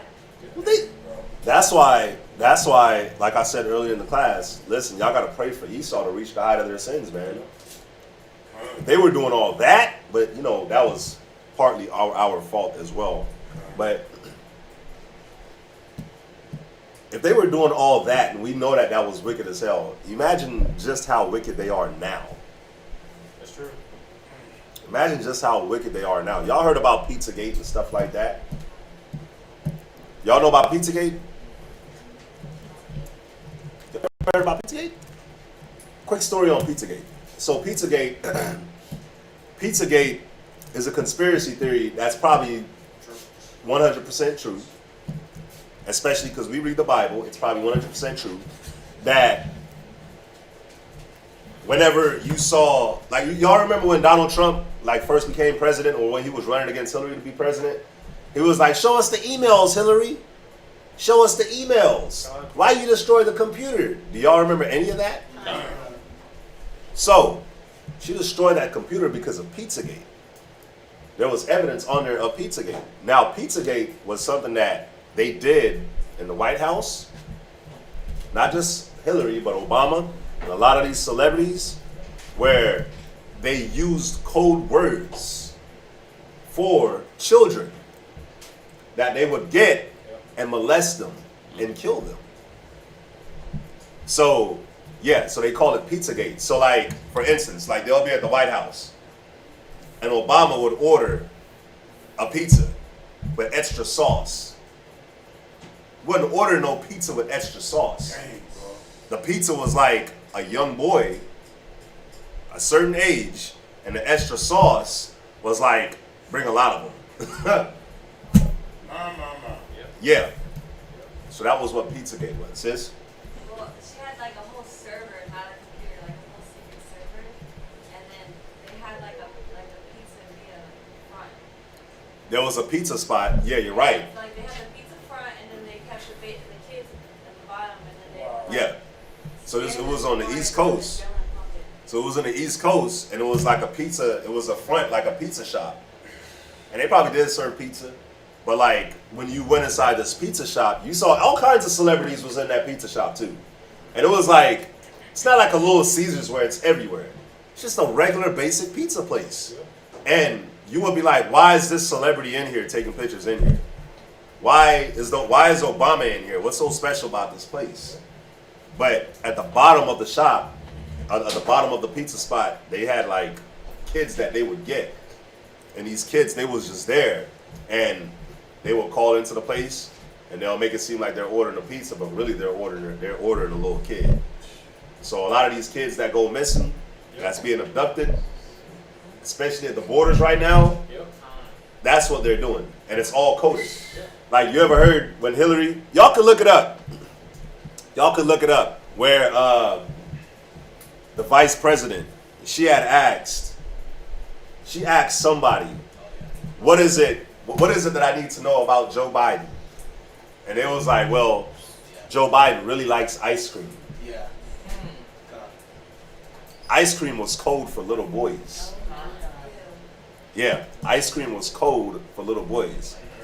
So like when you look into like the codes and all that, it's like, why would you say that Joe Biden really likes ice cream? You never see the guy with ice cream. And then you see Joe Biden with the little, he was like, yeah, I really like when little boys, they rub my legs. My legs are really hairy. They put it out there. Yeah. Point blank, right in your face. They put it out there. So that was what Pizzagate was about. So that's why when Trump was like, show us the emails, Hillary. Why did you destroy the hard drive, Hillary? It was because of that. Is that the place, Comet Pizza? Yeah. Comet. That was it? Yeah, Comet Pizza. It's some real wickedness. And even like the posters that was in like the pizza spot was like borderline like child pornography. It was weird. It was very weird. So yeah, man, not to take it off, but if you ever heard, like when y'all heard about like Trump saying we got to drain the swamp, Yeah. you hear Trump say we have to drain the swamp. You think like he was talking about, yeah, we got to go to Louisiana and Florida and drain their swamps. It's not talking about that. That was code for we got to get these guys out of here. We got to get these pedophiles and these people out of the government. Why do you think the government is so hard against them? That's what they were saying. That's what he was saying. So hard, and you know what? I'm not for him or any by any means, but they were so, man. As soon as he came out, man, they were hammering. They were just trying to find everything on this guy because he was trying to do what he was doing. Yeah. So I'm not calling him righteous. So believe it or not, when you look it up, Trump was actually America's last hope. He was really trying to save this place, believe it or not. Yeah. For white folks. I mean, let me put that out there, for white folks, not for Israelites. He was trying to save it for them. But it was too late. It was too late. I'm sorry. But yeah, if y'all didn't know about that, y'all can definitely. That's why, like, why do y'all think these white folks, they like to walk around now and say that they're woke? They like to say they're woke. The fuck? Sorry. What are you woke from? What are you woke from? What? When they say they're woke, they're talking about their conscience to what's going on there in the government. That's why you never saw any other. That's why you never saw so many people ride so hard for a guy that was obviously so wicked before. Like how they rode so hard for Trump. They rode so hard for Trump because they knew all these things that was going on, and that's why they rode so hard for him. God. You never saw anybody, like people didn't even ride that hard for Obama. But they did for, you know. So yeah. They loved him. So yeah. They do. So yeah, man. You also got to think why these celebrities they go adopt these kids that are other nations to flip them kids out. You see what they're doing now? It's coming out that they're flipping them all out. Yeah. You know. So yeah, listen, man. The scripture says, "Make the leg bare." It says it in Isaiah, right? Somebody can find it if y'all want to pull it. The scripture says, "Make the leg bare of this place, uncover her nakedness." It's symbolic for talking about America. Why? Because now the whole world is able to see America's shame. They get to see America for what it is. You see what I'm saying? And the whole world is looking at America like, man, y'all are really trash.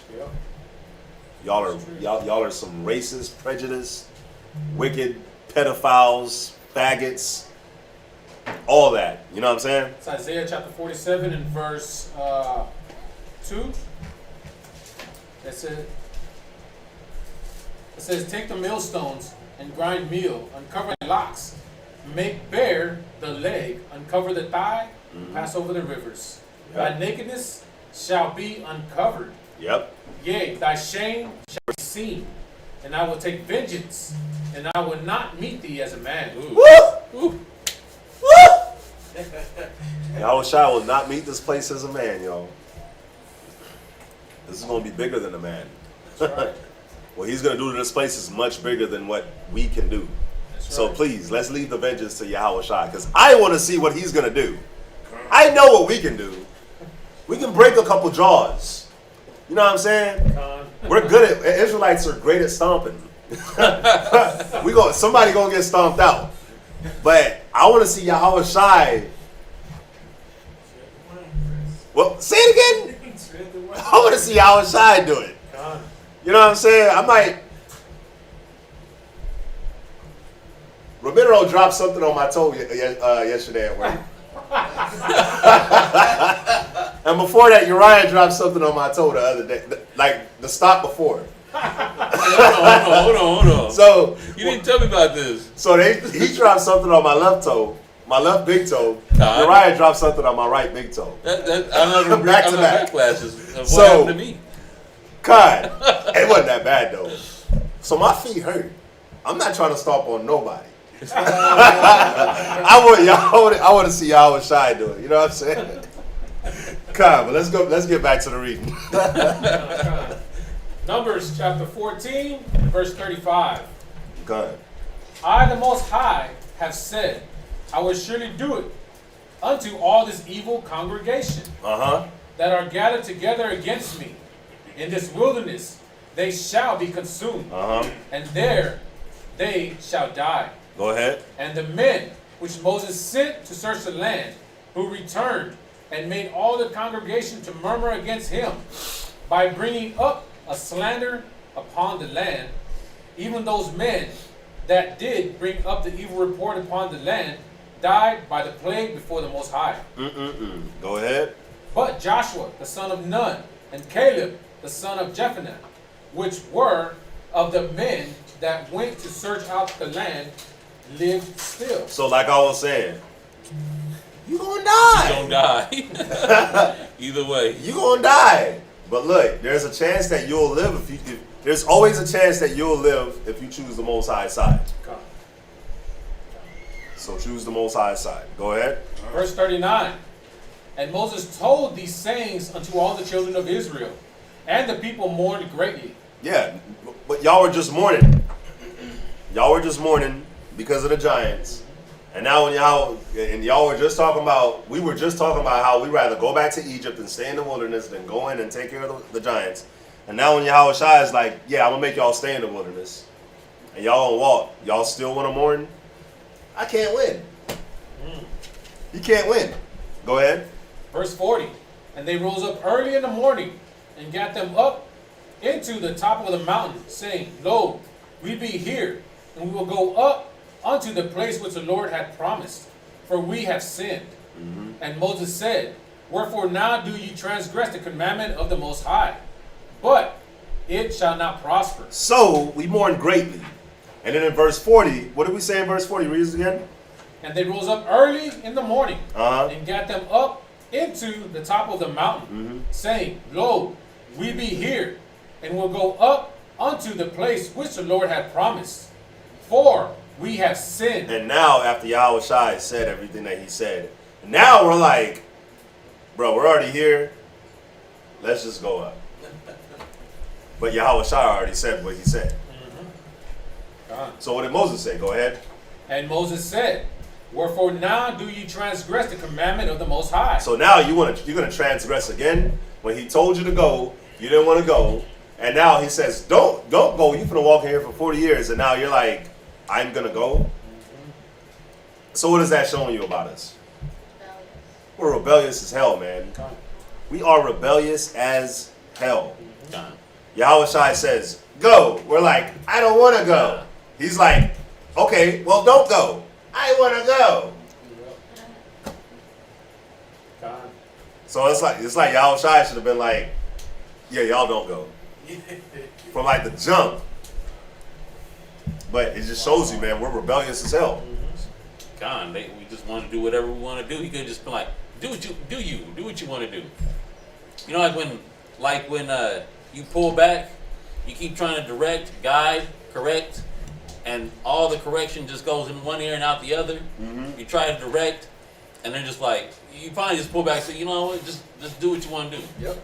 Because either way, it's going to be the same thing. Like, and I'm thinking, just it's funny reading this. You know how it said, look, in verse in Numbers 14 and verse 2, it said, and all the children of Israel murmured against Moses and against Aaron, and the whole congregation said unto them, would God that we had died in the land of Egypt, or would God we had died in this wilderness? They asked for it. They're like, would God it'd be better for us to just die in the wilderness than to go over there? And he's like, okay, well, you gave me two options. I think the wilderness would be a little better for y'all to die in. Because I don't feel like going back to Egypt. Right, versus Egypt. Yeah. And they're like, oh no, we don't want to die in the wilderness. Like, but you just said you wanted to die in the wilderness. I'm granting that to you. I said, land of milk and honey? And you said, no, wilderness. So I'm giving you wilderness. And they're like, no, we'll take milk and honey now. They're like, hold on. The bill's been paid. You know when you pay a bill, you can't ask for the money back. You can't say, hey, Reliant Energy. I need my rent. I know I just paid you $200 in electricity, but I'm gonna need that back. No, it don't work like that. I need some gas. I need some gas. Nah, the bill's paid. It's like I'm sorry, y'all double-minded. You didn't want the goodness, and you wanted this, so I gave it to you. Now you want to switch? Sorry, too late. You know what's funny? You know what it shows too? Another thing that it shows is like it's It's not about what we want. It's not about our timing. It's all about Yahweh's timing. Con. What he wants. That's right. That's what it's about, man. It's cold. It's cold that you brought that out because Yahweh did give us what we want. So guess what? When we faithless, Yahweh gives us what we want. When we don't want to listen to our husbands, and the Most High removes the husband, the Most High gave you what you want. He was asking for it. Say, watch what you ask for, because you're gonna get it. Con. Yeah. When we as men don't want to give to the Most High, and things is going crazy, he asks for it. You know what I'm saying? That's like let your yea be yea and your nay be nay. Yep. If it's anything else, it's like the evil. So if the Most High is giving you an option and you don't choose him, then it's clear you want The opposite. Love the darkness You rather than the light. don't want what you've got. Yeah. Con. Yeah, because the reason why that's true, she said because when you said what you said the first time was in your heart. That's what was down. Yeah. That's why somebody come back and say, when I ask somebody something, they said, nah, then they come back, why I gonna do it? Nah, that's okay. Because you didn't want to. Because if you wanted to, you'd have done it the first time. So don't come back now and tell me, oh, I'm gonna do it for you. Because you really don't want to. Because what's in your heart, you're gonna spill that right then. If I want to help you, I'm gonna say, sure, come on. If I don't, I'm gonna hesitate. You know, then I'm gonna think about it for now. Oh, man, I ain't have to do him like that. Let me go back. That's just what y'all said. God. You know what I hate the most? Is that when people do, ask somebody to do something, and they do it, but they're doing it while they're murmuring at the same time. That pisses me off so much. That makes me angry. Gotta make these whack ass Man, eggs. you like, then you get to that point where just don't do it at all. I don't want it because the way your reaction is not in your soul to do it right. Just get away from me. You know, so. Nah, I'm making these eggs, man. You already talking about it. I'm making these eggs. How you want your eggs, man? How you want them? I don't want them now. I ain't gonna eat them. No, I already know how you like your eggs. I'm gonna make your eggs. What you want? How many slices of bacon you want? Turkey bacon. Right, turkey bacon. Out of turkey bacon. Oscar Myers, preferably. Just kidding. William. I had a precept that's going into the lesson. Yes, sir. Please bring it out.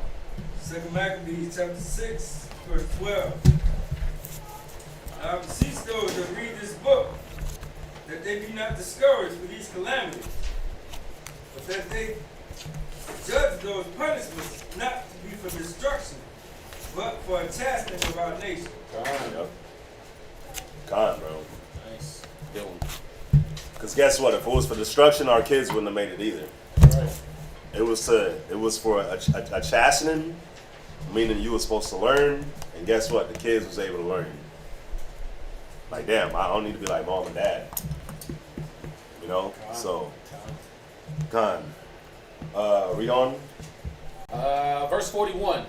And Moses said, wherefore now do ye transgress the commandment of the Most High, but it shall not prosper. Go not up, for the Lord is not among you, that ye be not smitten before your enemies. Oh, that's it for you? All right. All right, let's get the next reader up. Oh, man, what? Oh.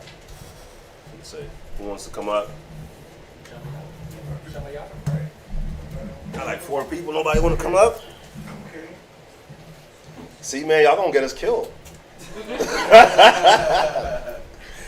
Man, nobody wants to go into the land? Oh, no, sir, I'm coming. I'm coming, Papa. Like, I know he's a giant now, but just told us what it is.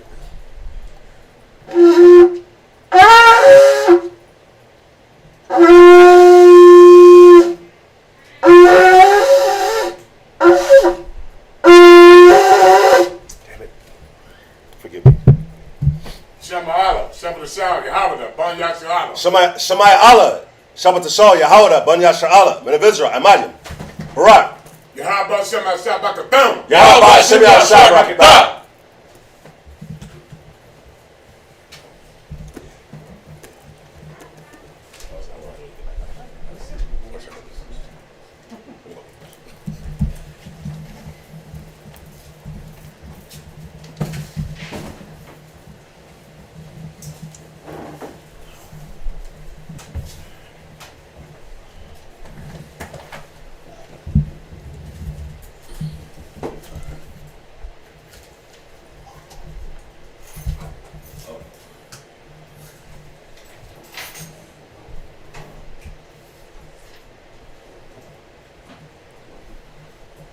Numbers chapter 14, verse 43. For the Amalekites and the Canaanites are there before you, and ye shall fall by the sword, because ye are turned away from the Most High. Therefore the Most High will not be with you. But they presumed to go up unto the hilltop. Nevertheless, the ark of the covenant of the Most High and Moses departed not out of the camp. Then the Amalekites came down, and the Canaanites which dwelt in that hill, and smote them, and discomfited them even unto Hamah. You know what this makes me think about too? Is how you can give counsel, instruction. Say, hey, do things this way to someone. This is going to be better for you. And then they choose not to follow the counsel, and then they want to go do something else. But it's almost like the counsel was for that moment. It's for that situation in time. It's not for every situation like that in time, in the future. It was for that moment. It was key for that moment. But you chose not to accept it. Then you went against it, and then you wanted to come back and actually follow the counsel that was first given. And it's like, oh man, the counsel don't work. What y'all told me didn't work. It didn't work out for me. Man, I should never listen to y'all to begin with. I should never listen to you, man. Man, look, I'm in a worse situation than I was before. So it's like they didn't listen, and then they want to listen, but it didn't work out for them for listening because they didn't listen the first time. Right. You see the mind trip on that? Yeah. Is that like are you liking that, or is that parallel to like when Yahushua would be talking and giving those parables? Mm-hmm. Weren't those parables for like moments or situations for that time? Well, the parables transcend time because it even applies to us now. Right.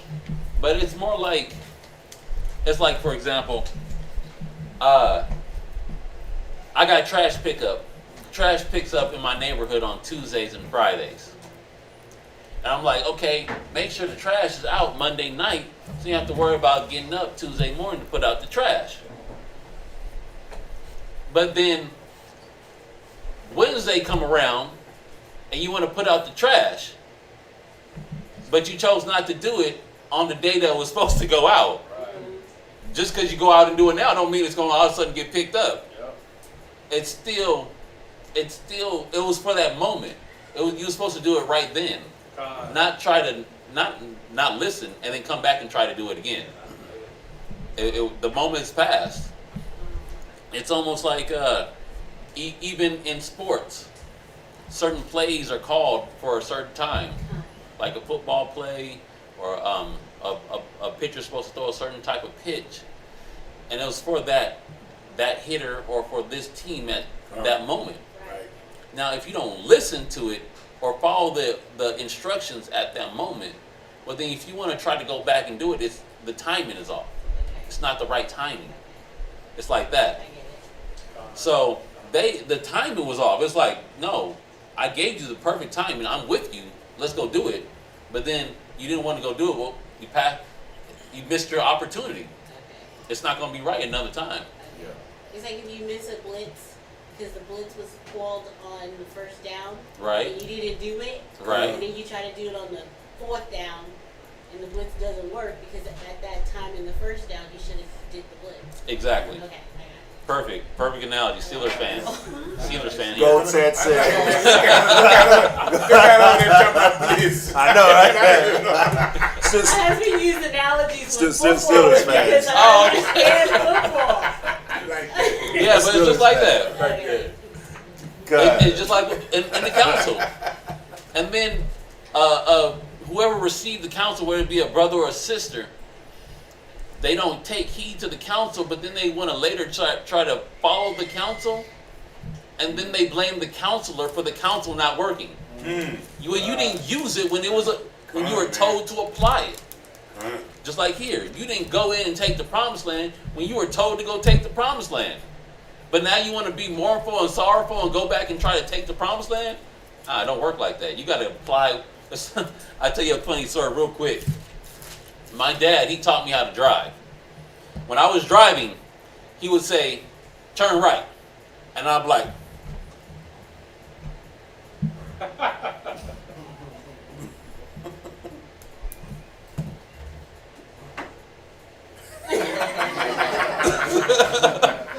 and he was like, son, what's taking you so long to turn? I told you to turn. My dad was a real hard guy. That's why I try to be more chill. He was a hard dude.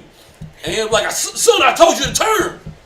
And I was like, oh, but I didn't feel comfortable with turning right then. I was trying to wait and see when it was clear. And he was like, it was clear when I told you to turn. And he was like, look, if you want to drive, whenever I tell you to turn, you turn. Whenever I tell you to move, you move. And I was like, yes, sir. And so he'd be like, turn right. Like I wouldn't even look. I just do it. Turn left. Like I wouldn't even look. Because I'm like, if he said to do it, do it. Don't think, don't ask questions, just follow. Just do it. And it's like that with the Most High. Come on, man, it is. Turn left.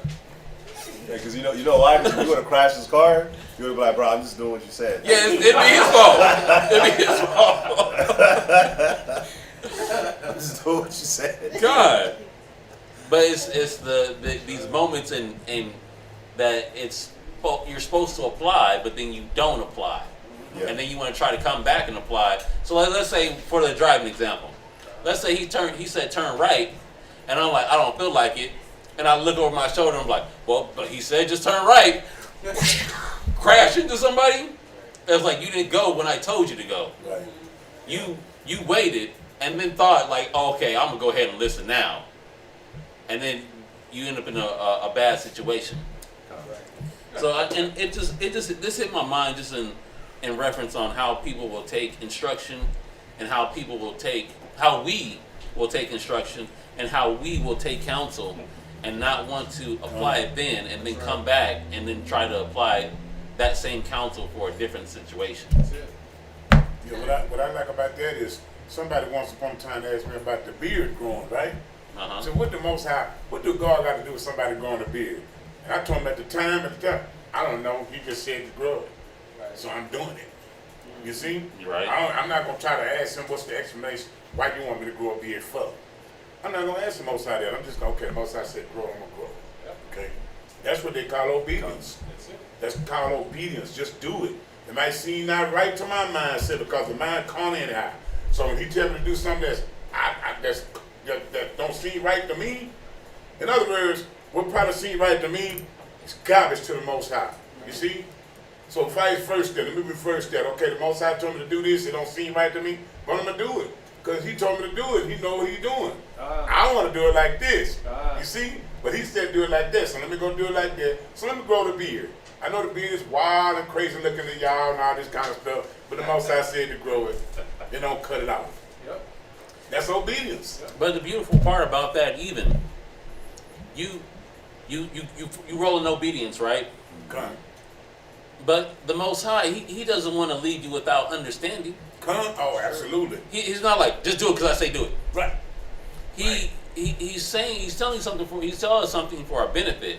Come. And then he also breaks down. Look, this is why I want you to do it. He does. This is the blessings that I got for you. Come. This is what's set up for you. Right. And he says it before too. He says it before and after. Come. Like even when I know Thought One, he was breaking down all the different things and intricacy of the benefits of a beard, just because you use that. Like how it protects your face from different things, and when you do shave, you cause different ailments to pop up in your face, type of eczemas and ingrown hairs and things like that, and different types of infections that can happen to your face. Right. That's like, well, this is what the Most High was trying to keep you from. And And I like how you said it, because I looked at an old picture of me when I did have all this, and I looked at real effeminate. I did. And I know I ain't effeminate. Let's get that straight. Yes, sir. But Strong black it man. made me look like that. Strong black man. You know? Exactly. Just want to get that straight. Since you was gonna Is say that something. scripture in Ecclesiastes 27:5 that talks about a man's trials or in his reasoning? Would that be Yeah. a precept to what you're talking about? Yeah. Because we That want to is. think Come. our minds Right. are giving us Right. the right direction when in actuality we just need to just follow it. Follow the direction. Yeah. The heart is deceitful, man. Huh. The mind is deceitful. Absolutely. So let's get back. Numbers chapter 15, verse 1. And the Most High spake unto Moses, saying, Speak unto the children of Israel, and say unto them, When ye be come into the land of your habitations, which I gave unto you, and will make an offering by fire to the Most High, a burnt offering or a sacrifice in performing a vow, or in a freewill offering, or in your solemn feast, to make a sweet savor unto the Most High of the herd or of the flock, then shall he that offereth his offering unto the Most High bring a meat offering of a tenth deal of flour mingled with the fourth part of an hin of all. Verse 5. And the fourth part of an hin of wine for a drink offering shall thou prepare, which the burnt offering or sacrifice for one lamb, or for a ram. Thou shalt prepare for a meat offering 2 deals of flour mingled with the third part of an hin of all. And for a drink offering, thou shalt offer the third part of an hin of wine for a sweet savor unto the Most High. Verse 8. And when thou preparest a bullock for a burnt offering, or for a sacrifice in performing a vow, a peace offerings unto the Most High, then shall he bring with a bullock a meat offering of 3/10 deals of flour mingled with half an hin of all. And thou shalt bring for a drink offering half an hin of wine for an offering made by fire, of a sweet savor unto the Most High. Thus shall it be done for one bullock, or for one ram, or for a lamb, or a kid, according to the number that ye shall prepare, so shall ye do to everyone according to their number. Verse 13. All that are born of the country shall do these things after this manner. An offering made by fire, of a sweet savor unto the Most High. Verse 14. And if a stranger sojourn with you, or whosoever be among you in your generations, and will offer an offering made by fire, of a sweet savor unto the Most High, as ye do, shall he do. And ordinance shall be both for you of the congregation, and also for the stranger that sojourneth with you. An ordinance forever in your generations. Forever in your generations. As ye are, so shall the stranger be before the Most High. So the same things that we're doing is the same things that they will be doing. No different. No different. Like, we got to serve the Most High a certain way. They have to serve the Most High a certain way. Bow down or get out. Go ahead. Verse 16. One law and one manner shall be for you, and for the stranger that sojourneth with you. And the Most High spake unto Moses, saying, Speak unto the children of Israel, and say unto them, When ye come into the land, whither I bring you, then it shall be that when ye eat of the bread of the land, ye shall offer up an heave offering unto the Most High. Ye shall offer up a cake of the first of your dough for an heave offering. Most High want a cake. Come, man. Go ahead. Hey, I do have to say, my brother right here,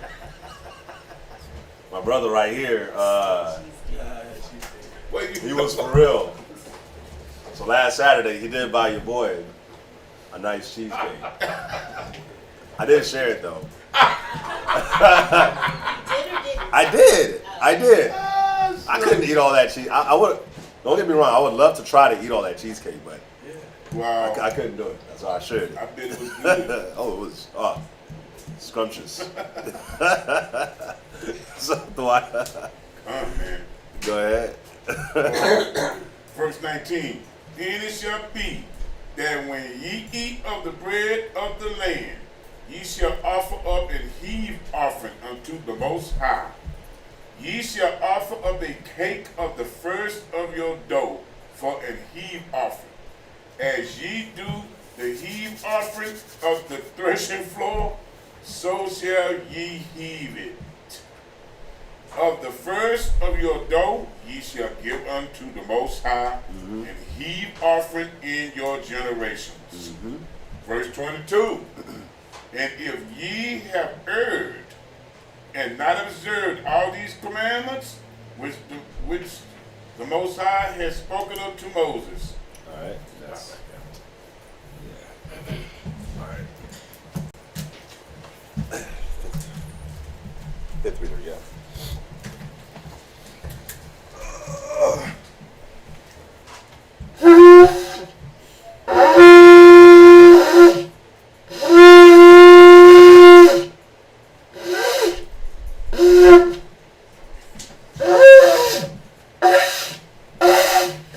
Sorry.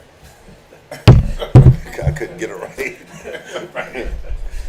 Magana War, Shabbat Shaw, Yehuda, Bun Yasharallah. Magana Ward, Shabbat Shaw, Yehuda, Bon Yasharallah, Men of Israel, Imagine, Barak, Yahweh Hashem Yahushua Brakatam. Yahaba, Hashem Yah, Sabrakatah.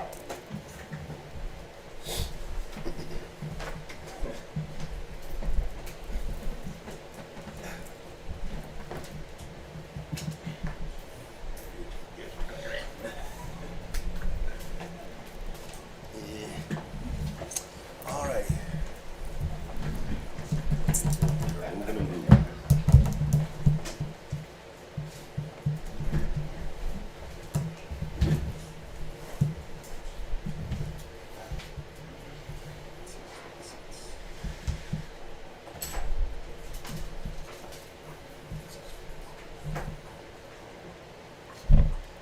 This is Numbers chapter 15, verse 26. And it shall be forgiven all the congregation of the children of Israel, and the stranger that sojourneth among them. Sit. Wait, you're on 23. Yeah. 23. 23.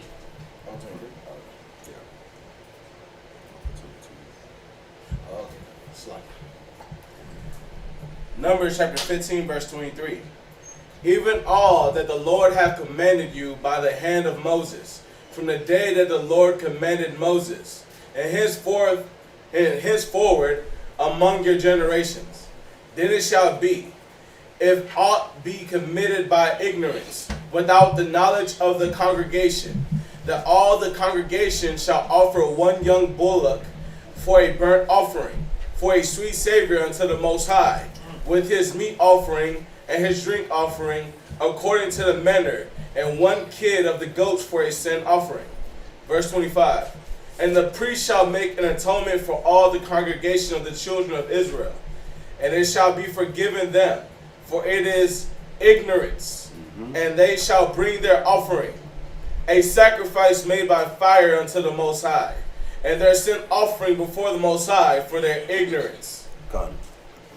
And it shall be forgiven all the congregation of the children of Israel, and the stranger that sojourneth among them, seeing all the people were in ignorance. Gone. And if any soul sin through ignorance, then he shall bring a she-goat of the first year for a sin offering. Verse 28. And the priest shall make an atonement for the soul that sinneth ignorantly, when he sinneth by ignorance before the Most High, to make an atonement for him, and it shall be forgiven him. Ye shall have one law for him that sinneth through ignorance, both for him that is born among the children of Israel, and for the stranger that sojourneth among them. So, even if you sin through ignorance, there's still a price to pay, as y'all can see. But of course, there's a different price when you do sin presumptuously, which we're about to read about. So, ignorantly, Most High winked at, especially in these times. You know, a lot of the sins that we did it out of ignorance before we came into the truth. The Most High winked at our ignorance, like the scripture says. But now that we know, we got to do better. You know what I'm saying? All right, go ahead. Verse 30.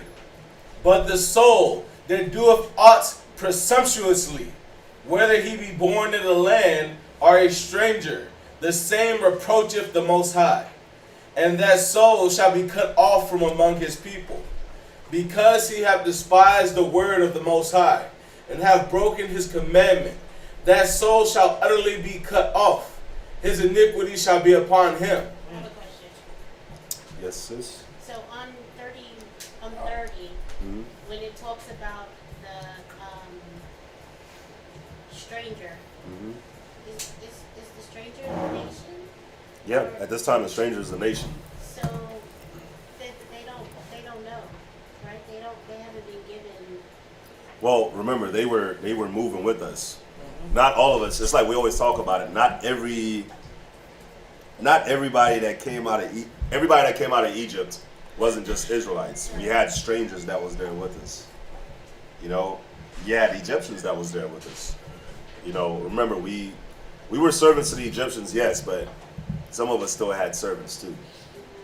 You know, so when we came out, it wasn't just us. You had a mixed multitude that came out of Egypt. So they were held to the same standard. They were held to the same standard. Yeah. Yeah, it wasn't just us. Just like not every Israelite, we always talk about it, not every Israelite put the blood of the lamb on their doorpost. Some stayed back in Egypt and caught that death angel. And then even after that death angel, some still stayed back in Egypt after we left. It wasn't like every single one of us up and left, you know. But some Egyptians and some nations, you know, they did leave with us, you know. So it's just like here in America, not majority of Israelites ain't gonna do what we doing. They don't want to stay. But then you do have some Edomites and just other nations in general that's like, they're like, oh crap, y'all are the real Israelites. So they're gonna be moving and grooving with us, but of course they're gonna have a different place in the kingdom than, you know, we do. So, but yeah, go ahead. Verse 32. And while the children of Israel were in the wilderness, they found a man that gathered sticks upon the Sabbath day. And they that found him gathering sticks brought him unto Moses and Aaron, and unto all the congregation. And they put him inward, because it was not declared what should be done to him. So, once again, we always talk about this too. You got the brother that's collecting sticks on the Sabbath, right? Why aren't you with everybody else on the Sabbath in the temple? Why are you out collecting sticks? You see what I'm saying? Why would a person collect a stick?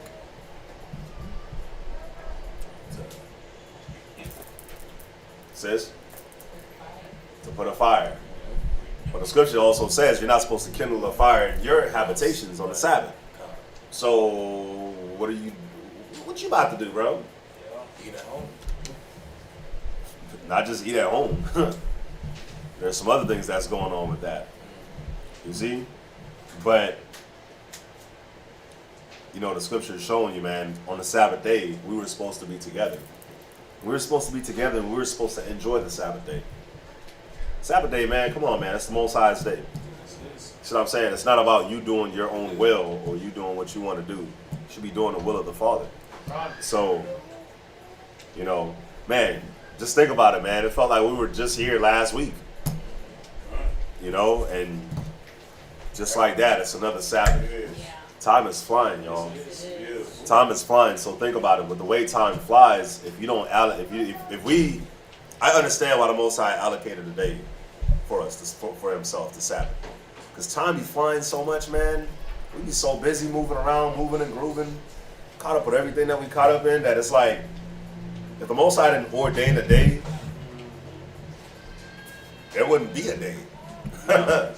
There wouldn't be a day. Like, think about it. Think about all the stuff right now that you probably got to do at your house, that you probably got to do at your car. Think about all the stuff that you got to do just in general, probably for work. Just all the stuff that you have to do. You would be like, if you weren't here, you would be doing that. You know what I'm saying? It seems like, for us in the truth, it seems like there's never enough time in the day anymore. Like, it's always, you never get enough sleep anymore. There's never enough time to do what you need to do. It's always like, I want more time. More time. You know what I'm saying? It's like, sis. But you know, when we're here, we don't think about time. God. And when we're here, and when we're doing the Sabbath and doing what we're supposed to be doing on the Sabbath, it's like the day does seem longer. Yeah. When you're not thinking about yourself and all the stuff that you're doing, that you need to be doing at home. If you're just focused on the Sabbath, like, it seems like we be here for like, oh wow. yeah, but it doesn't, like, it doesn't register like that's time. Yeah. Because we don't think about time. We're just about the Sabbath. Absolutely. So yeah, man. So you got homie out here gathering sticks. They put him inward. They're gonna find out what Yahweh Shai want to do with him. Go ahead. Verse 35. Uh-huh. And the Lord said unto Moses, the man shall be surely put to death. Golly. Hey, Yahweh Shai is cold, man. This is the Jesus of the Bible, y'all.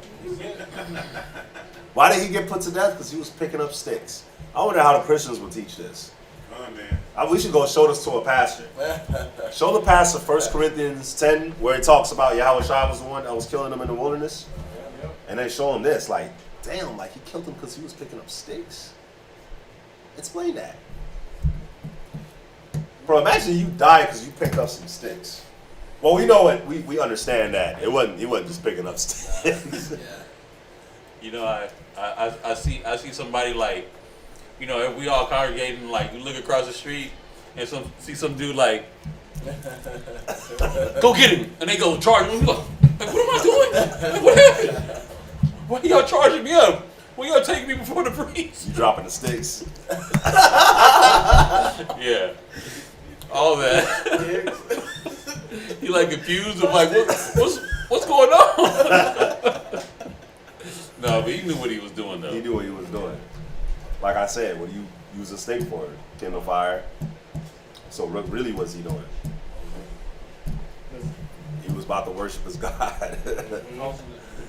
What's up? That's real quick. It just says a man. It doesn't say if he was an Israelite or not. This is a man.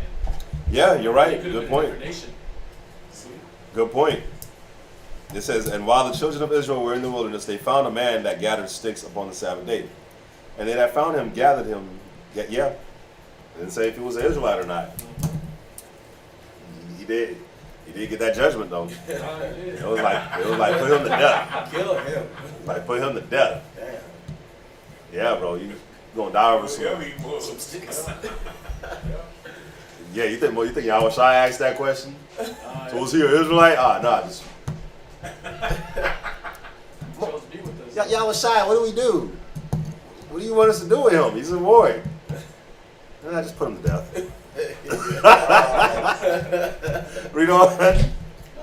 Verse 35, last precept. Uh-huh. all the congregation shall stone him with stones without the camp. Con. And whenever you see the stoning, it was, we're gonna make an example out of you. Y'all ever watched a video of somebody getting stoned? I have. It's terrible, bro. Yeah. Bruh. It is. Slow. Romero, you ever seen a video of somebody getting stoned? You gotta watch that, bro. It's suffering. Yeah, that's a movie though. I want you to watch a real one. Yeah, I seen the real one. I need you to see a real one. I've seen a video of somebody getting stoned twice. Wow. And Rough. and bruh, it's not, Not easy. It's terrible. bro, them Arabs, I guess they got that from us though. Yeah. But bro, you catch a stone. Anybody ever been hit by a stone? This I don't know if it's on my right or my left side. That's from getting hit by a stone. That crap hurt. That was a little stone, man. And bro, just imagine, bro, just being buried in stones. What's cold is, you know, you might think like, what if they don't have enough stones? They just keep using the same ones. So it's like they take the stone, because the first video I saw, like, there was like plenty of stones. The homie was buried under the stones when they were done. But the other video I saw, there wasn't like a super lot of stones. So like he'll take it, bam. Somebody else, bam, bam, bam, and they come and they pick up whatever ones fell, and they tossing it, and you just Imagine that. you just getting piled, man. You just getting hit. You're not tied down or nothing. Some of them, you know, it's all different. Sometimes when somebody gets stoned, it's just their head that's left up. Their body's buried and their head is left up. So you can't even, you catching it to the head. And then some of it, you're not buried. Yeah. And you're just there. Against the wall. They might tie your I was hands. just gonna say that. That's the one I saw. They might tie your hands Yeah. and you just catching it. Yeah. They make a circle around you. And as soon as that first person throws a stone, which is probably the one that, you know, that caught you or whatever the case may be, as soon as he throws that first stone at you, you don't have time, bro. I don't mean to laugh, but you don't have time. Them stones is coming from every direction. Bah, bah, bah, bah. But, hey, you probably go into shock too, man. After a while, you probably go into shock and you don't even feel it no more. One good hit to the head. Like Stephanus in the Bible, when he was getting stoned and he looked up to the Most High, he probably wasn't even feeling that no more. He was in shock and he looked up to the Most High and he saw Yahweh Shai sitting on his right hand side. So, wow, Abadiah, you in these pictures, man. Golly.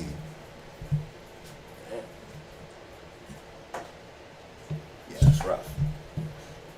Con, man. So, you know, they stoned him. We just gonna make an example out of you. Because now everybody that's picking up a stone and throwing it, they're like, yeah, I don't want this to be me.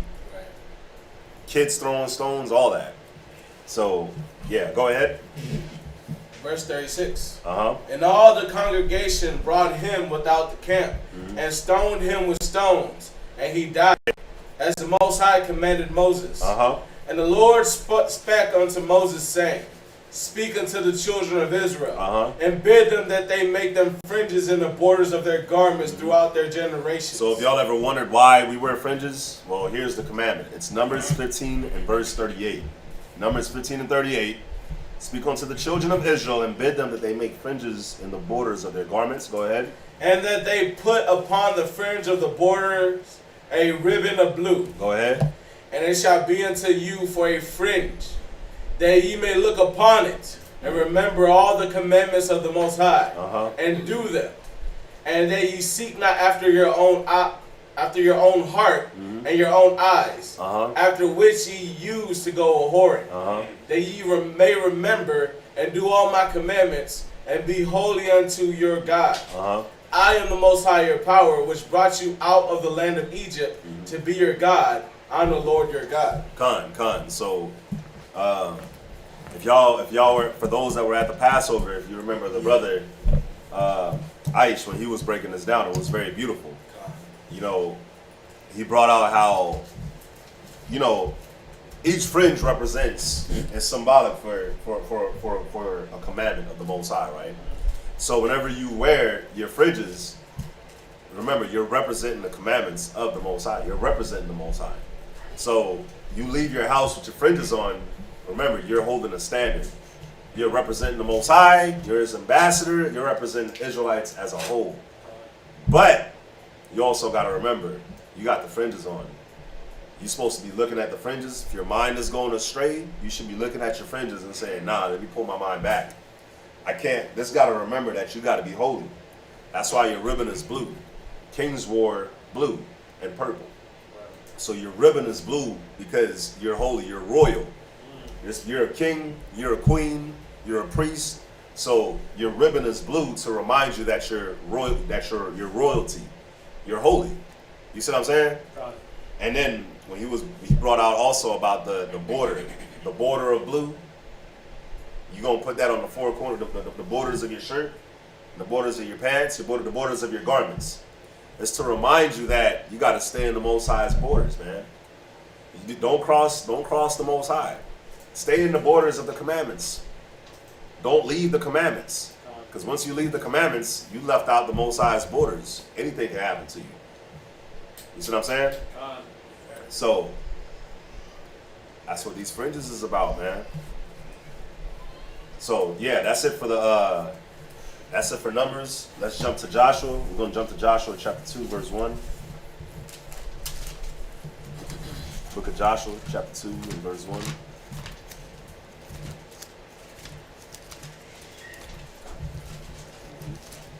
Joshua chapter 2 verse 1. And Joshua the son of Nun sent out of Shittim 2 men to spy secretly, saying, Go view the land, even Jericho. And they went and came into an harlot's house, named Rahab, and lodged there.